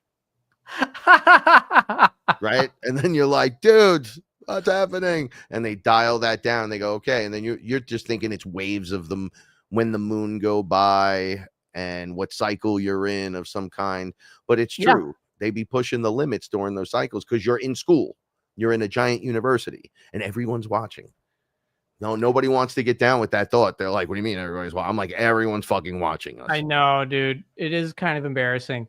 One time one told me, you think you're the only one looking through your eyes? You know, like surprised. And I was like, uh-oh. Oh yeah, that'll make me like, what? But At I least could I'm see not how like that's that real though. awful. You know what I mean? Some Yeah. people who are like really bad, like, oh no, dude, you thought you were getting away with that, bro? Like, no, dude. You know, I You was get- shown somewhere that you can have limited experience like as a spiritual being where there's an avatar already doing what you kind of want to sign up for, but you don't really want to stay around and be part. And they can add you to the scenario get inside the person to be like, oh. So when they say like a lot of this has been lived before, it's experiences that on the other side, they want to have that experience for whatever reason. Maybe it has something to do with soul contracts, or they need it to like move into a new position, or it's a class that you have to take to pass the grade. Who knows? And they decide that, but that's all they need is that. They can jump in and be part of that, and then they're pulled out of it. So they'd be seeing through your eyes. They'd be like, oh, ho, ho. They can see, but you can't move the arms and make me think whatever. You can be part of it though. You can come in and look like in the screen of the whole thing. I've been behind the screen. I know you have too, where it's like, wow, that's my visual, but you're back there and there's a guy standing with you telling you what's going on. And you're like, oh, okay, cool. I've had to learn all that. I used to be scared of that guy. I wouldn't look at him. I just kind of like, oh, there's somebody standing here with me behind the screen. He's like, just look at me. I'm your guide. Finally, I looked at him and I was like, oh shit, that's what's going on. And they're like, yeah. It's like, we're just asking you to move over and take the next lesson. You're making it fucking such a problem right now. I'm like, I'm sorry. I was deathly afraid of the shadowed guy next to me, but when I looked at you, the shadow was gone. When I looked right into his face, the shadow was completely gone. He was this colorful dude, and I was like, I can't believe I've been scared of this fucking guy. I love this guy. That's it, man. Right? No, and that's the thing, is that what we're doing is we're like completing all these circles, like the acknowledgement of like having gratitude towards the earth and the sun for another motherfucking day, for better and for worse, right? Just because we get something, and we do have something deeper to strive for and some greater goal to like reach out for that we don't know about. Like there is mystery, like there is surprise, like there is love, like we can do it all. Like, and it's also awful, and it's going to be really shitty sometimes too, right? Because this is like no holds barred. We're not going to like blow smoke up your ass. It's going to be the whole thing. And it's like, are you ready for the cosmic mirror, like in its totality? And then you look in the mirror and it's like, oh, this is actually like fine. And yeah, like I can handle this. This is like when doable. I first saw the mirror was like cracked. And then in each section that was cracked was like another version of me. And it just infinitely kind of moved in a spiral. It just spun. So when I was looking at it, I'm looking at myself in the mirror. I'm like, oh, those are all just little versions of myself. Why is the mirror cracked? Click. And two pieces stuck together. Then click, click. And then my chest looked like a black hole. But then blue energy came up and was spinning. And then the cracks were coming in. And the mirror was just healing. And there then you go. Each crack that came in felt like me, but a different personality. And the last three, because I've done this many, many times, so I always say the last three characters that I heal, their personality traits last a day or two. The last three of them. It's always the last three, because if I do like 100 at a time and I'm sucking in all this stuff and I'm like, let's heal them all. And they're like, you can't do them all, but you can do a whole bunch. I got the mirror clear, right? So I'm like, holy shit. It's just me. It's always me. Even the dirty piece of shit one. Once he got a hug and I was like, you don't have to do that no more. Yeah. I faced him. I was like, I see what you're doing. It stops today. You can't go back and change tomorrow, but it's okay because it's already done and it's gone. Now just give me a hug. Everything will be fine. And they hug it out. Oh my God, I've just been waiting for the hug and I love you. And boom, done. It's like a little sunburst inside of you. And you get lighter and you get a lot of the good things from these people's traits. And a lot of the bad ones that would be very useful for you, your higher self seems to know, like, oh, like that one over there that's dark. Yeah, that one's dark, but he knows how to use certain things. So he'll carry on them maybe or something, and that'll help him over here avoid this. Right. Right. So you're like, oh shit. So that personality sticks with you for a while to get you through that moment. You like almost subconsciously call it into play. It's you. It's just you start to develop all this stuff. Like one day I just woke up after having a dream of seeing myself playing piano and singing a song. And I'm like, I can't play piano. and I can't sing a song like that. And then I bought one of those rollout keyboards for like $25. And I learned how to just play chords lightly. And in 2 days, I was playing the chords I was looking to play. I never progressed past, but I'm like, you can do this. It's just you haven't done it yet. You want that part of that version of you? Let's do it. And it was developing fast. I was like, oh, there's the chord. And in hip hop, everything's a chord. So it's like, right? So you just learn that stuff, get the hand coordination. It's easy. And then you add that to your songs. And now you got things going into your music creation, bringing it to life. I got a flute because I wanted to lay down some flute. So I'm trying to learn how to play flute. And like, I got to take better care of my air passageways. And like, it's like learning how to play a new instrument or, you know, pick up a new skill. There's something like that. There's a lot more to it than just learning to play the instrument. Like you are like tapping into like deeper parts of yourself, and you are tapping into like ways of treating yourself better and making space and time for things that are like creative as opposed to like self-destructive, you know? And it's like this like piece by piece process, like piece by piece in the mirror. It's not this like hell, wrathful, guilt-ridden process that religion likes to make it into that, because then they can just like parasite off your energy like every step of the way, like nonstop. That's what's going on with that. Like a thing I realized the other day, it's like, look at how nice the universe is, having some of the worst evil motherfuckers you could ever even imagine, and they get this nice of a reality on this planet to live in. Like, wow, the universe is just so gracious in that way to be like, yeah, I know how bad you suck, and you're still going to get like palm trees and beautiful beaches, beautiful sunsets.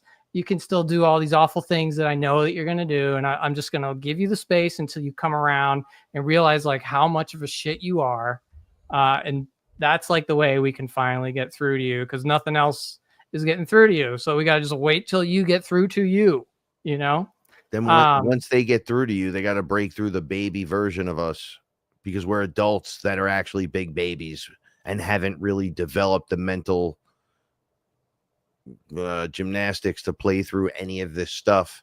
So you start baseline. It's the best way. Start back at A and then start implementing everything they teach you that'll make you feel good. Oh, they said create. I like to plant something, put it in the ground. Hurry up. Do it. What? Smile, listen to the music. And then that opens a new door to doing something beautiful again and finding your passion in your creation. It pushes you that way. So you have to listen, though. If you're not listening and you're like, what's Trump doing? Oh my goodness. Yeah, it's important to be aware, but not being it's to be viewed, observed.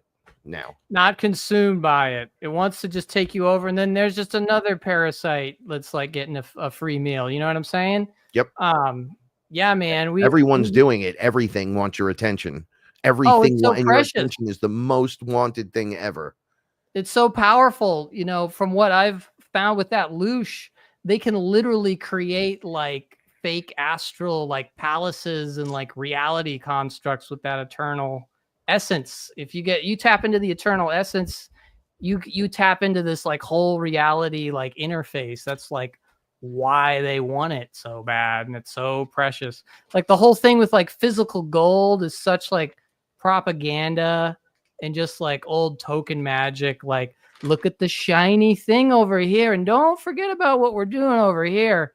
So yeah, that whole physical gold thing, it's like, you know, these species and races, they can just 3D print as much gold as they want. Haven't we had enough of that? Right? I know. Right? Like, kind of like, come on, guys. Right? No, exactly. That's the rabbit and the hat trick. No, it's just like they keep looping those same old patterns because it just is what works, and that's just what they are, and they're stuck there. So they want to have as many like eternal souls stuck there with them as they can, because they're not going anywhere. That's and they want to keep feeding. That's what they do. Is they from the reptilians' point of view, when I was like, so what are you guys actually doing with us? And they're like, well, we have no plan to defeat Source because that can't be done. We're not actually fighting Source. What we're fighting is your evolution. But we know it's like they knew it was like a line of progression where you can capture most and bring them kind of back around, and you can just slow by causing trauma. They have to loop, so they're not looping you, you're looping you, right? Because you're gonna got to resolve all this trauma, all this stuff before you could get into the higher frequency. So your evolution doesn't shut down per se, but it slows to like a really tiny amount, and then over time we start looping out, and they dip back in to how deep it goes, because that's the only place they can live. So if they move from here or stay in a lower earth frequency, they're still there, but now they're pushed out completely, and now they're over there because it's everywhere. You're in a universe where you have to have everything, where everything and anything is possible.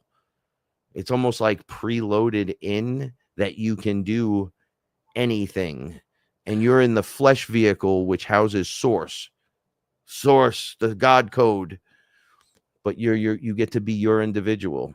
And when you activate and go through your evolutionary process now at an exponential rate, because the frequencies are getting turned off and they're changing and they're doing different things. The earth is shifted, the spin of the planet shifted, the magnetic north is in front of Russia where there was just a giant earthquake. It's like right over there.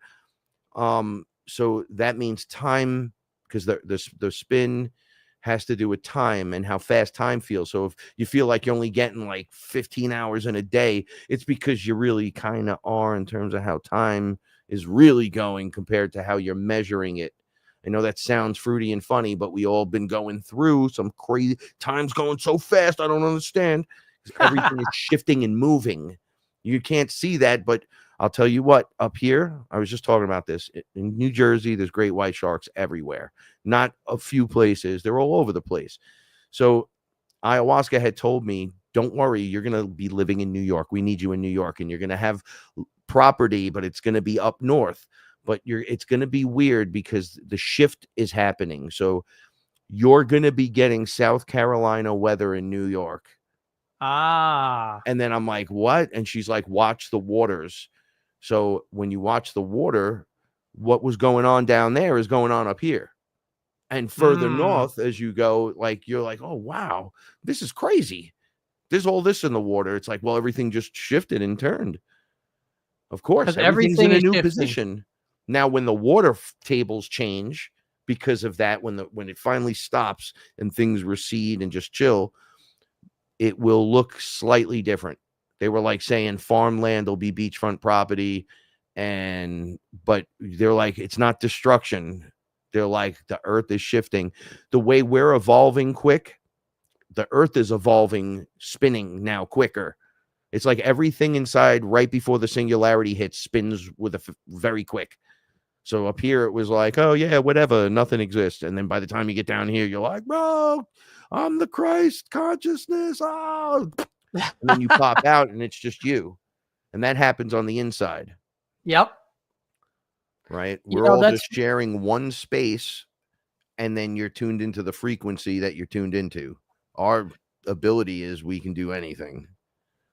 You reminded me of, I was shown like the story, like a 3D kind of like movie. And I was like looking through like different eyes of like the different characters. And like somehow I was like playing each character in this. And what it was showing me was the circumstances around the beginning of this universe of light and what was going on.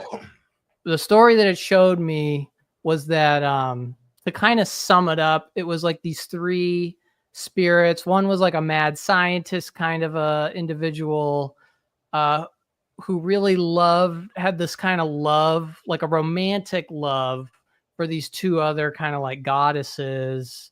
But like that kind of like romantic love isn't really a thing in the eternal realms. So he thought, well, here, I'll just create this holographic reality and I can have like all the experiences I would ever want. And I'll just go inside of it. And it looked like this kind of golden sarcophagus. I'll just go inside of it and it will just break apart my entire eternal body to become all of the galaxies and all of the planets that will run this holographic universe of the light, where this individual will experience every possibility in the light conceivable, like on eternal grade technology level. Like literally everything that can be done will be done to every nth degree perceivable, imaginable, on every dimension, We need to so see on and how so forth. dark and deep it goes. That's what they told me. We need to see how deep it goes, so Source knows how deep to anchor it. And how deep does the love need to be? And what if we're going to be having this holographic light reality existence, we need to know everything about it from top to bottom, no matter what. So that if we're going to have another one, we can say, oh, remember when this happened and then this happened and this happened here. We've got this exact thing has already happened, and this is how it worked itself out and came back around the other way again. So that it's essentially stress testing, like on an insane level. And the whole idea was that this individual would come out the other end, having done everything, having been everything conceivable, like now is this like ultra being who has now experienced everything imaginable within the light and can like bring that as like a new like toolkit playground, like to the eternal multiverse. So crazy as you're saying this. When I was a kid, I told myself a story, wrote it into a notebook, one page, and it said, imagine a story where there were two infinite beings and they started to fight. The fight wouldn't work because nobody was hurting one another, right? Because they're just mixing and colliding and everything's still just there. So one being tricks the other being into dispersing himself, into seeing what he could become, who could become the most. And then he went so far with it that he completely forgot who he was. 100%. And we, now that we're awakening, are all little parts of that consciousness awakening as individuals. And as you work that futuristically in a timeline, as we work up in the ascension process, we all start to come together and collate. And then on some level, this being reforms himself and is back. And now it's your move. And I was like, wow, that's really weird. And now that I've done what I've done, my experiences, I'm like, wow, how do we know that not to be true? What if there's multiple people like you're seeing sitting at the table and one of them just looked at the other and said, all right, you're up. Let's see how far you can take it. Right? No, I'll meet you on the other side. Go. And what also came through to me was that they said they're already out. They already came out the other end. You're just in the linear space-time where it's still on loop. You're in time. Yes. So this it is has already to play done. out. But when you step out, it's all done. You see the whole thing. You're it's like, done. Oh, it's like a sphere that just keeps like a torus thing and just keeps rotating in on itself. Right. And what was shown to me was that the two goddesses he had that romantic love for, they went in after him because although they didn't have that kind of love for him, they had a deep like family type of love for him. And we were kind of like, fine, we'll come in there. Because if you go in there by yourself, it's not going to be what you're even saying it is. So we're going to come in there and we're going to contribute ourselves and we'll work it all out together. And then we'll all three of us actually come out the other end and actually get what you're postulating as what was going to happen. So that was the story that was shown to me, as this like original trinity. There's like three eternal beings in here. And it got so popular and like so interesting that basically all these eternal avatars, like first emanations of source out there in the multiverse, were like, whoa, look at this going on. I'm going to send a little sliver. I'm not going to put my whole being in there like these three eternal beings did, but I'll put like a quarter in the arcade machine of light and play a game, you know? So everybody started putting in like little slivers of their essences in here. And that's why this reality started dipping in and it became the thing to do. Oh, yeah. Oh, yeah. Like, and we're still... and it just keeps fresh and new all the time. oh, it's fun to forget about eternity and then go back and it's all brand new again, you know, like, come on. Yeah, Like, I seen at the eternal point, they think it's boring and they're like, yeah, it's great, but there's nothing left to do. And I'm like, are you fucking crazy? There is so much to do. And they're like, well, we dip in to do it. I'm like, yeah, but you could dip in any direction. You could have you been out? Did you wake up in the tube on the other side outside of this time? Because I feel like there's something going on here, but oh it's very, yeah. very slow. So it's Yep. still inside the hologram. And they Yep. were like, no, I've never woken up in the tube. I'm like, dude, we're playing a game. And I'm the personality, I'm the singularity popping up into your area, telling my other people, like, yo, there's more, and we're about to all collide. Almost like the Russian nesting doll is collecting itself as it comes back together to make the Oh one yeah. big one. Yep. Right? No, we get back out to that one big one. I think what we're doing out there is we're designing new universes This based on the space to come into new Earths and new biological spheres and environments, things that have never been that can be, all instead because we're thinking it into existence. right, instead of it being a light-based universe, they're working on like a Thotos-based universe, and they're working on like a Tawalo-based universe. You don't know what a Tawalo is unless you're in a Tawalo universe, you know, just like we're in the light universe. Like they're busy out there, dude. Just as we're creating new things in here on this like Taurus loop, is that a reflection of what's going on out there, that they are on this endless creation cycle as well? I think we're on that up and down where we go into the dense finite realms, we come back out to our infinite multiverse avatar. I think we go so far as to be the all single multiverse. I think each one of us shares like a moment of like basically checking in with the totality and being the totality. Like, oh, that's right. This is where this is. This is what I was doing. That's what was going on. Here's what's going on now. All right, I'm going down the slide back off to do this new one. Here comes the next one they just arrived at the peak, and then they get their peak moment, and then they go down the slide to the next one. Here comes the next schmuck. You know, it's his turn now. Yep. And that just is like what's going on at that point. And when you're at that point, I believe the multiverse is incredibly vast. It's essentially eternal because it is always growing. There's always new existences.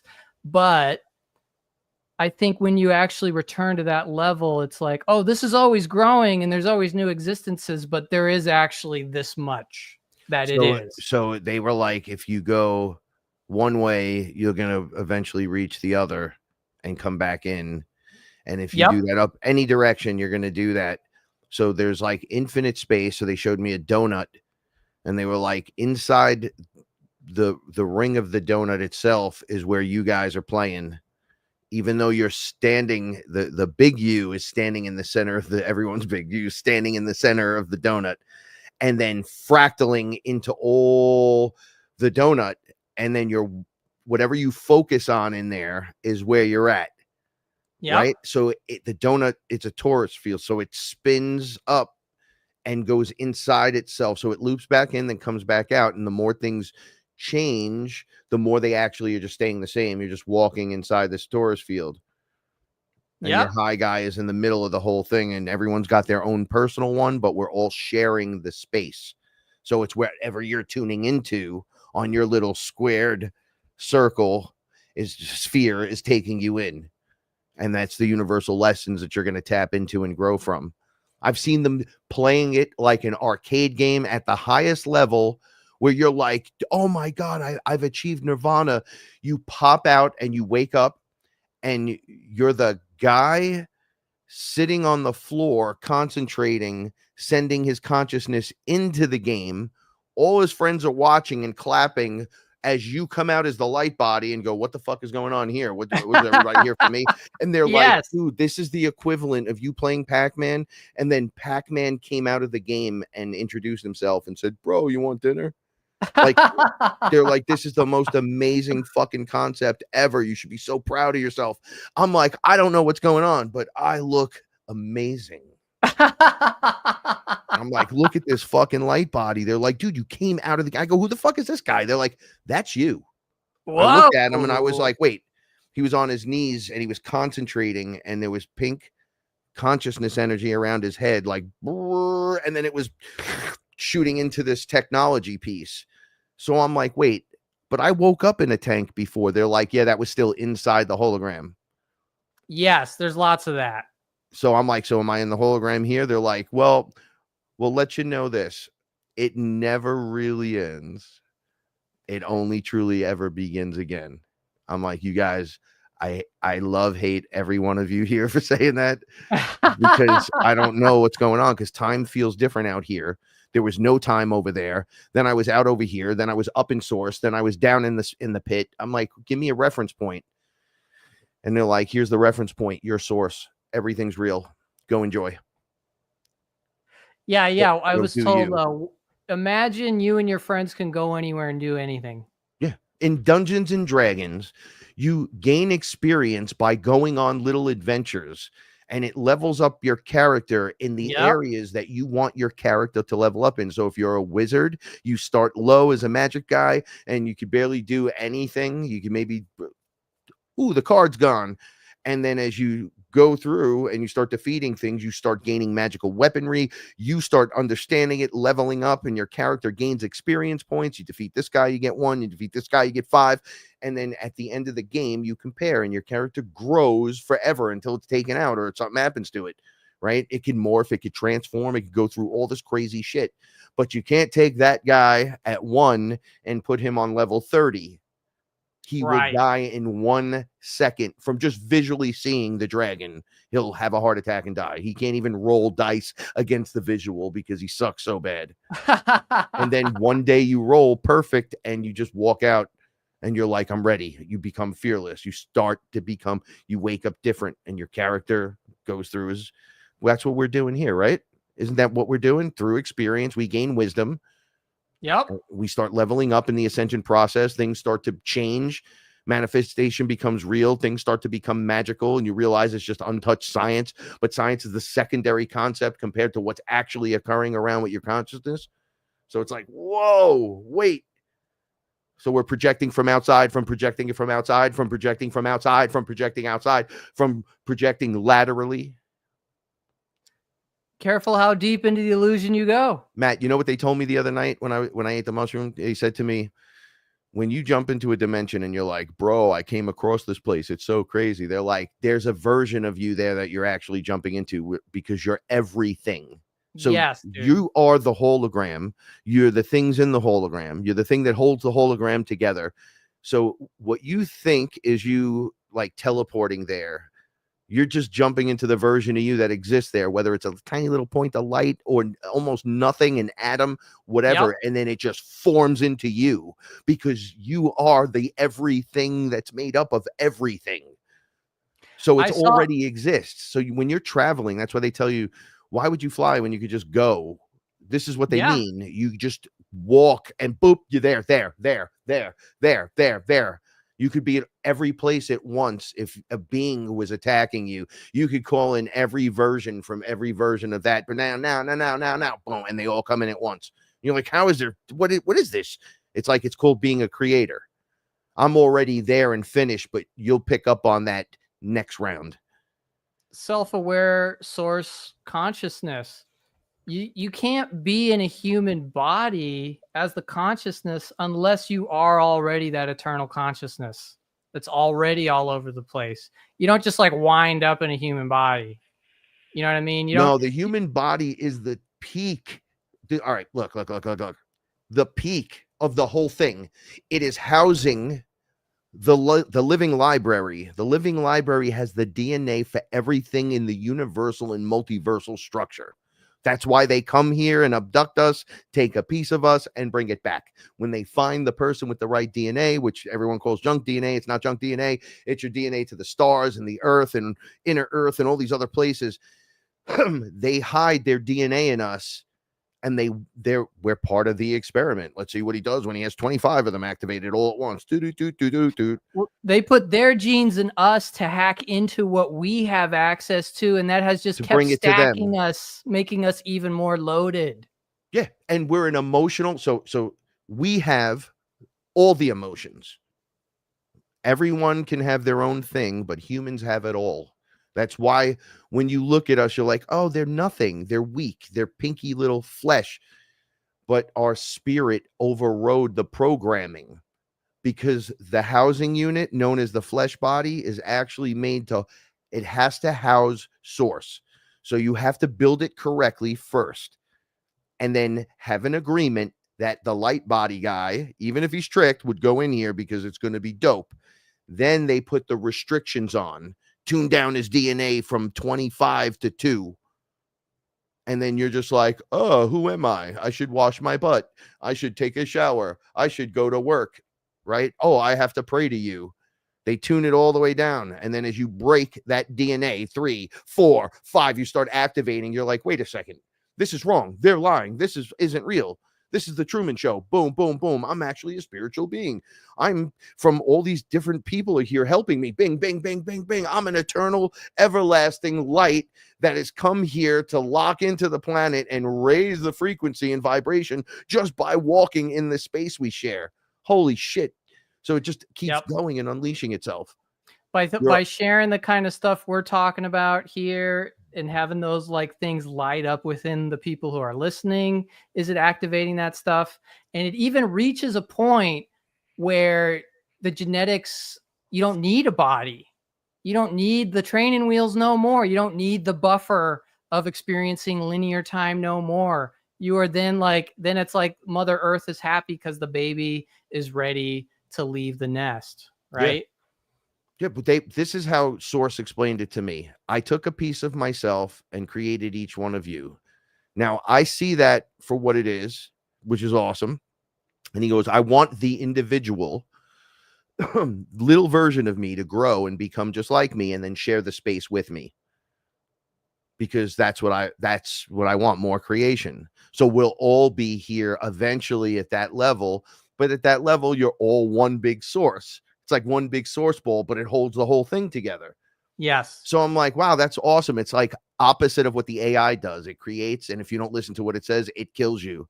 And then creates something else. If you don't listen to it and do what it says, it kills you. Yeah, right? It's like if you don't listen to Source is like, all right, go ahead. See what happens. Now that's an awesome idea, right? But we're in a hologram. So I agree, if Source is holding the hologram together, Source is also outside holding whatever reality that is together. Yeah, I'll tell you what was shown to me. I got this shown to me in phases. They showed me the moment of Source first creating Source.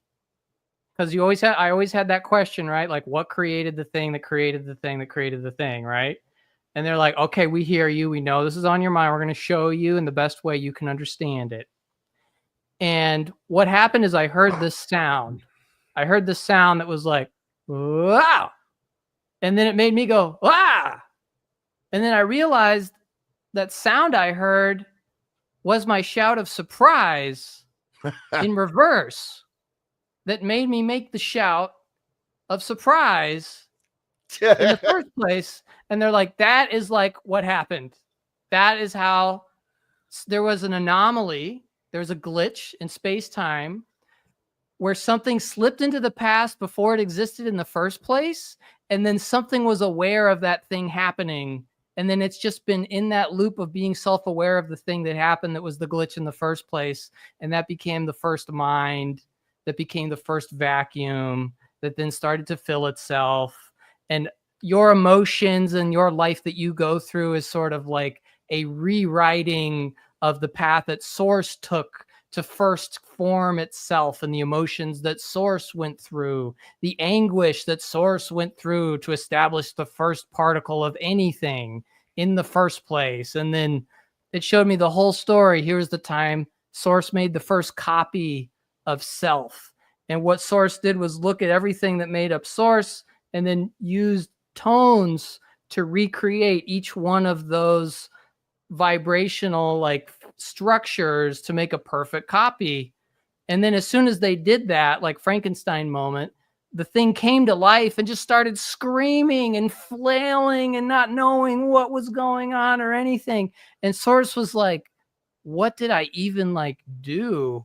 And then the presences were like, that's why to this day the babies still cry, because that is that fundamental moment of being created in the void and the vacuum and not knowing what's going on. That's actually a leftover from when Source created like the first copy in the Crying Child, is a fractal echo of that. I almost see sitting at a chair just like I am here, and then discs of color, different colored discs, red, blue, green, orange, and that's what we're gonna play. Oh, here's the blue one. That's the one we're in now. Oh, look, I'm in Earth, and I load the disc. I sit back. I get ejected into it. I come through whatever back pathways they have, the construction of the consciousness pathways that it's going to take me now and put me into a ball of source energy that's going to individuate me, prop me out. I have it all, lose it all, gain it all back. Boom, wake up. I cleared the level. And I'm like, whoa, wait a second. So when they say it's always been here, isn't it? Everyone's always playing, and you can always play something different. But we've done a lot. People have done a lot, and they just tap themselves in, relive the moment, recapture it. How many times you play a video game, redo a board that you really liked a lot? You're like, oh, this is the part where they all uplift and, it's a rapture into the sky, or they ascend, or they finally stop taking bullshit, and it sets them on the course to be like the Jetsons. Like, it's a great moment, and you want to experience that. And the game, when it turns on, that's where you're almost getting, like, once it's activated, it's like when there was nothing, and then there was something, right? And it's an illusion of the light, right? So I flick a switch on my computer. There's a black screen. It's a shared space that my visual is going to go to, but you're on the other side of your screen, and it's a shared space, and you're going to be on the other side of it. And I flick it on, and there was nothing. Now there's something. Right. And then in 7 days, all this shit was there. So we're like, or he rested on the 7th day. And, for 6 days, so the computer's built, it's set up, it's ready to go. And now we can activate and work inside this space together. We're doing it on a computer, as above, so below. So we're doing it here, doing it spiritually. We're doing it, and it just keeps going, which is why the AI is so efficient in its attacks, because it's like a DOS attack. It's just coming in. It's like, oh, it's perfectly set up for this. It's all looks like the open computer, the pathways and the circuitries and the little boxes that they solder things to. That's what it looks like on the board. Oh, we're back. Yeah, dude.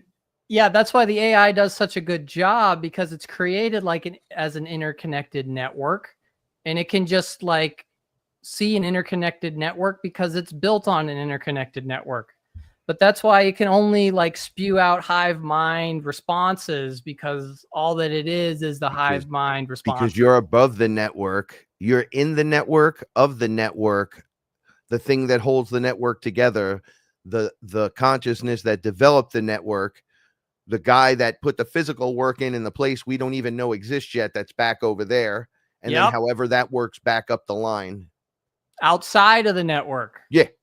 That's why the network tries to hack us and attack us and program us, and the AI uses the network against us, but we're above the network. We're the energy moving through the network, the energy that animates the network, the thing that holds everything together in the network, the person in the network.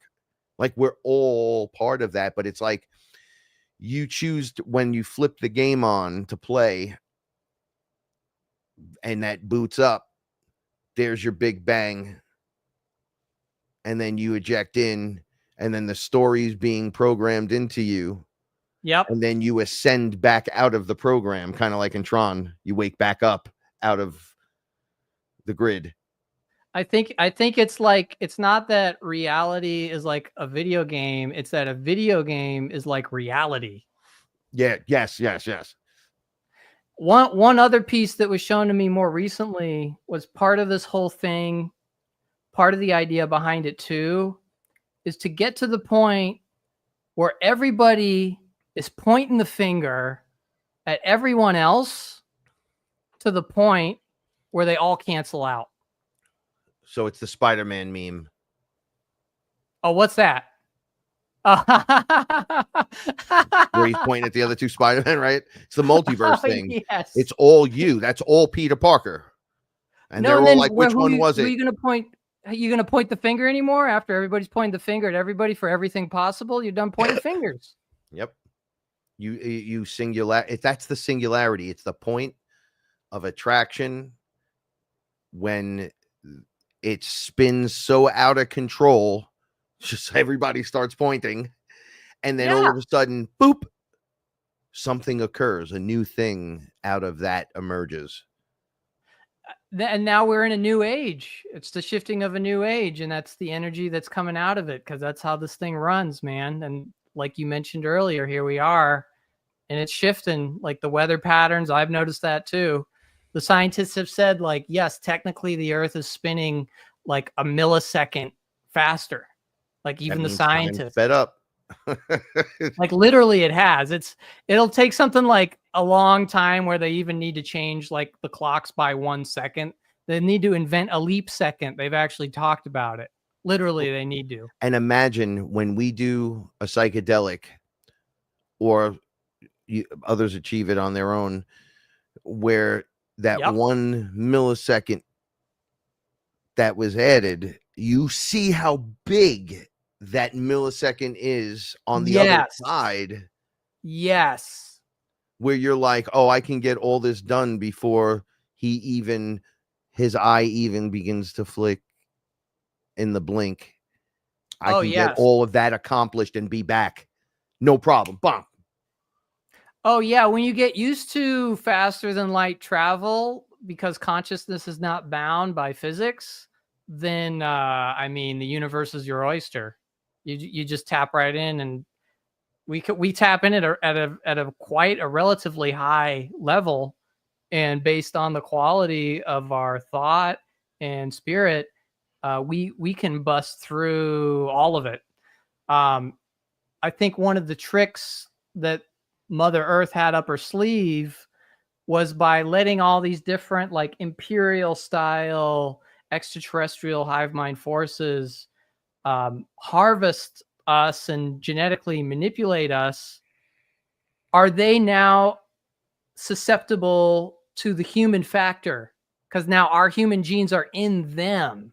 So now she has a way of getting into their hive mind and their empire structure and bringing those down with revolutionary spirits in those human genes that they hybridized and took from us that were not there before.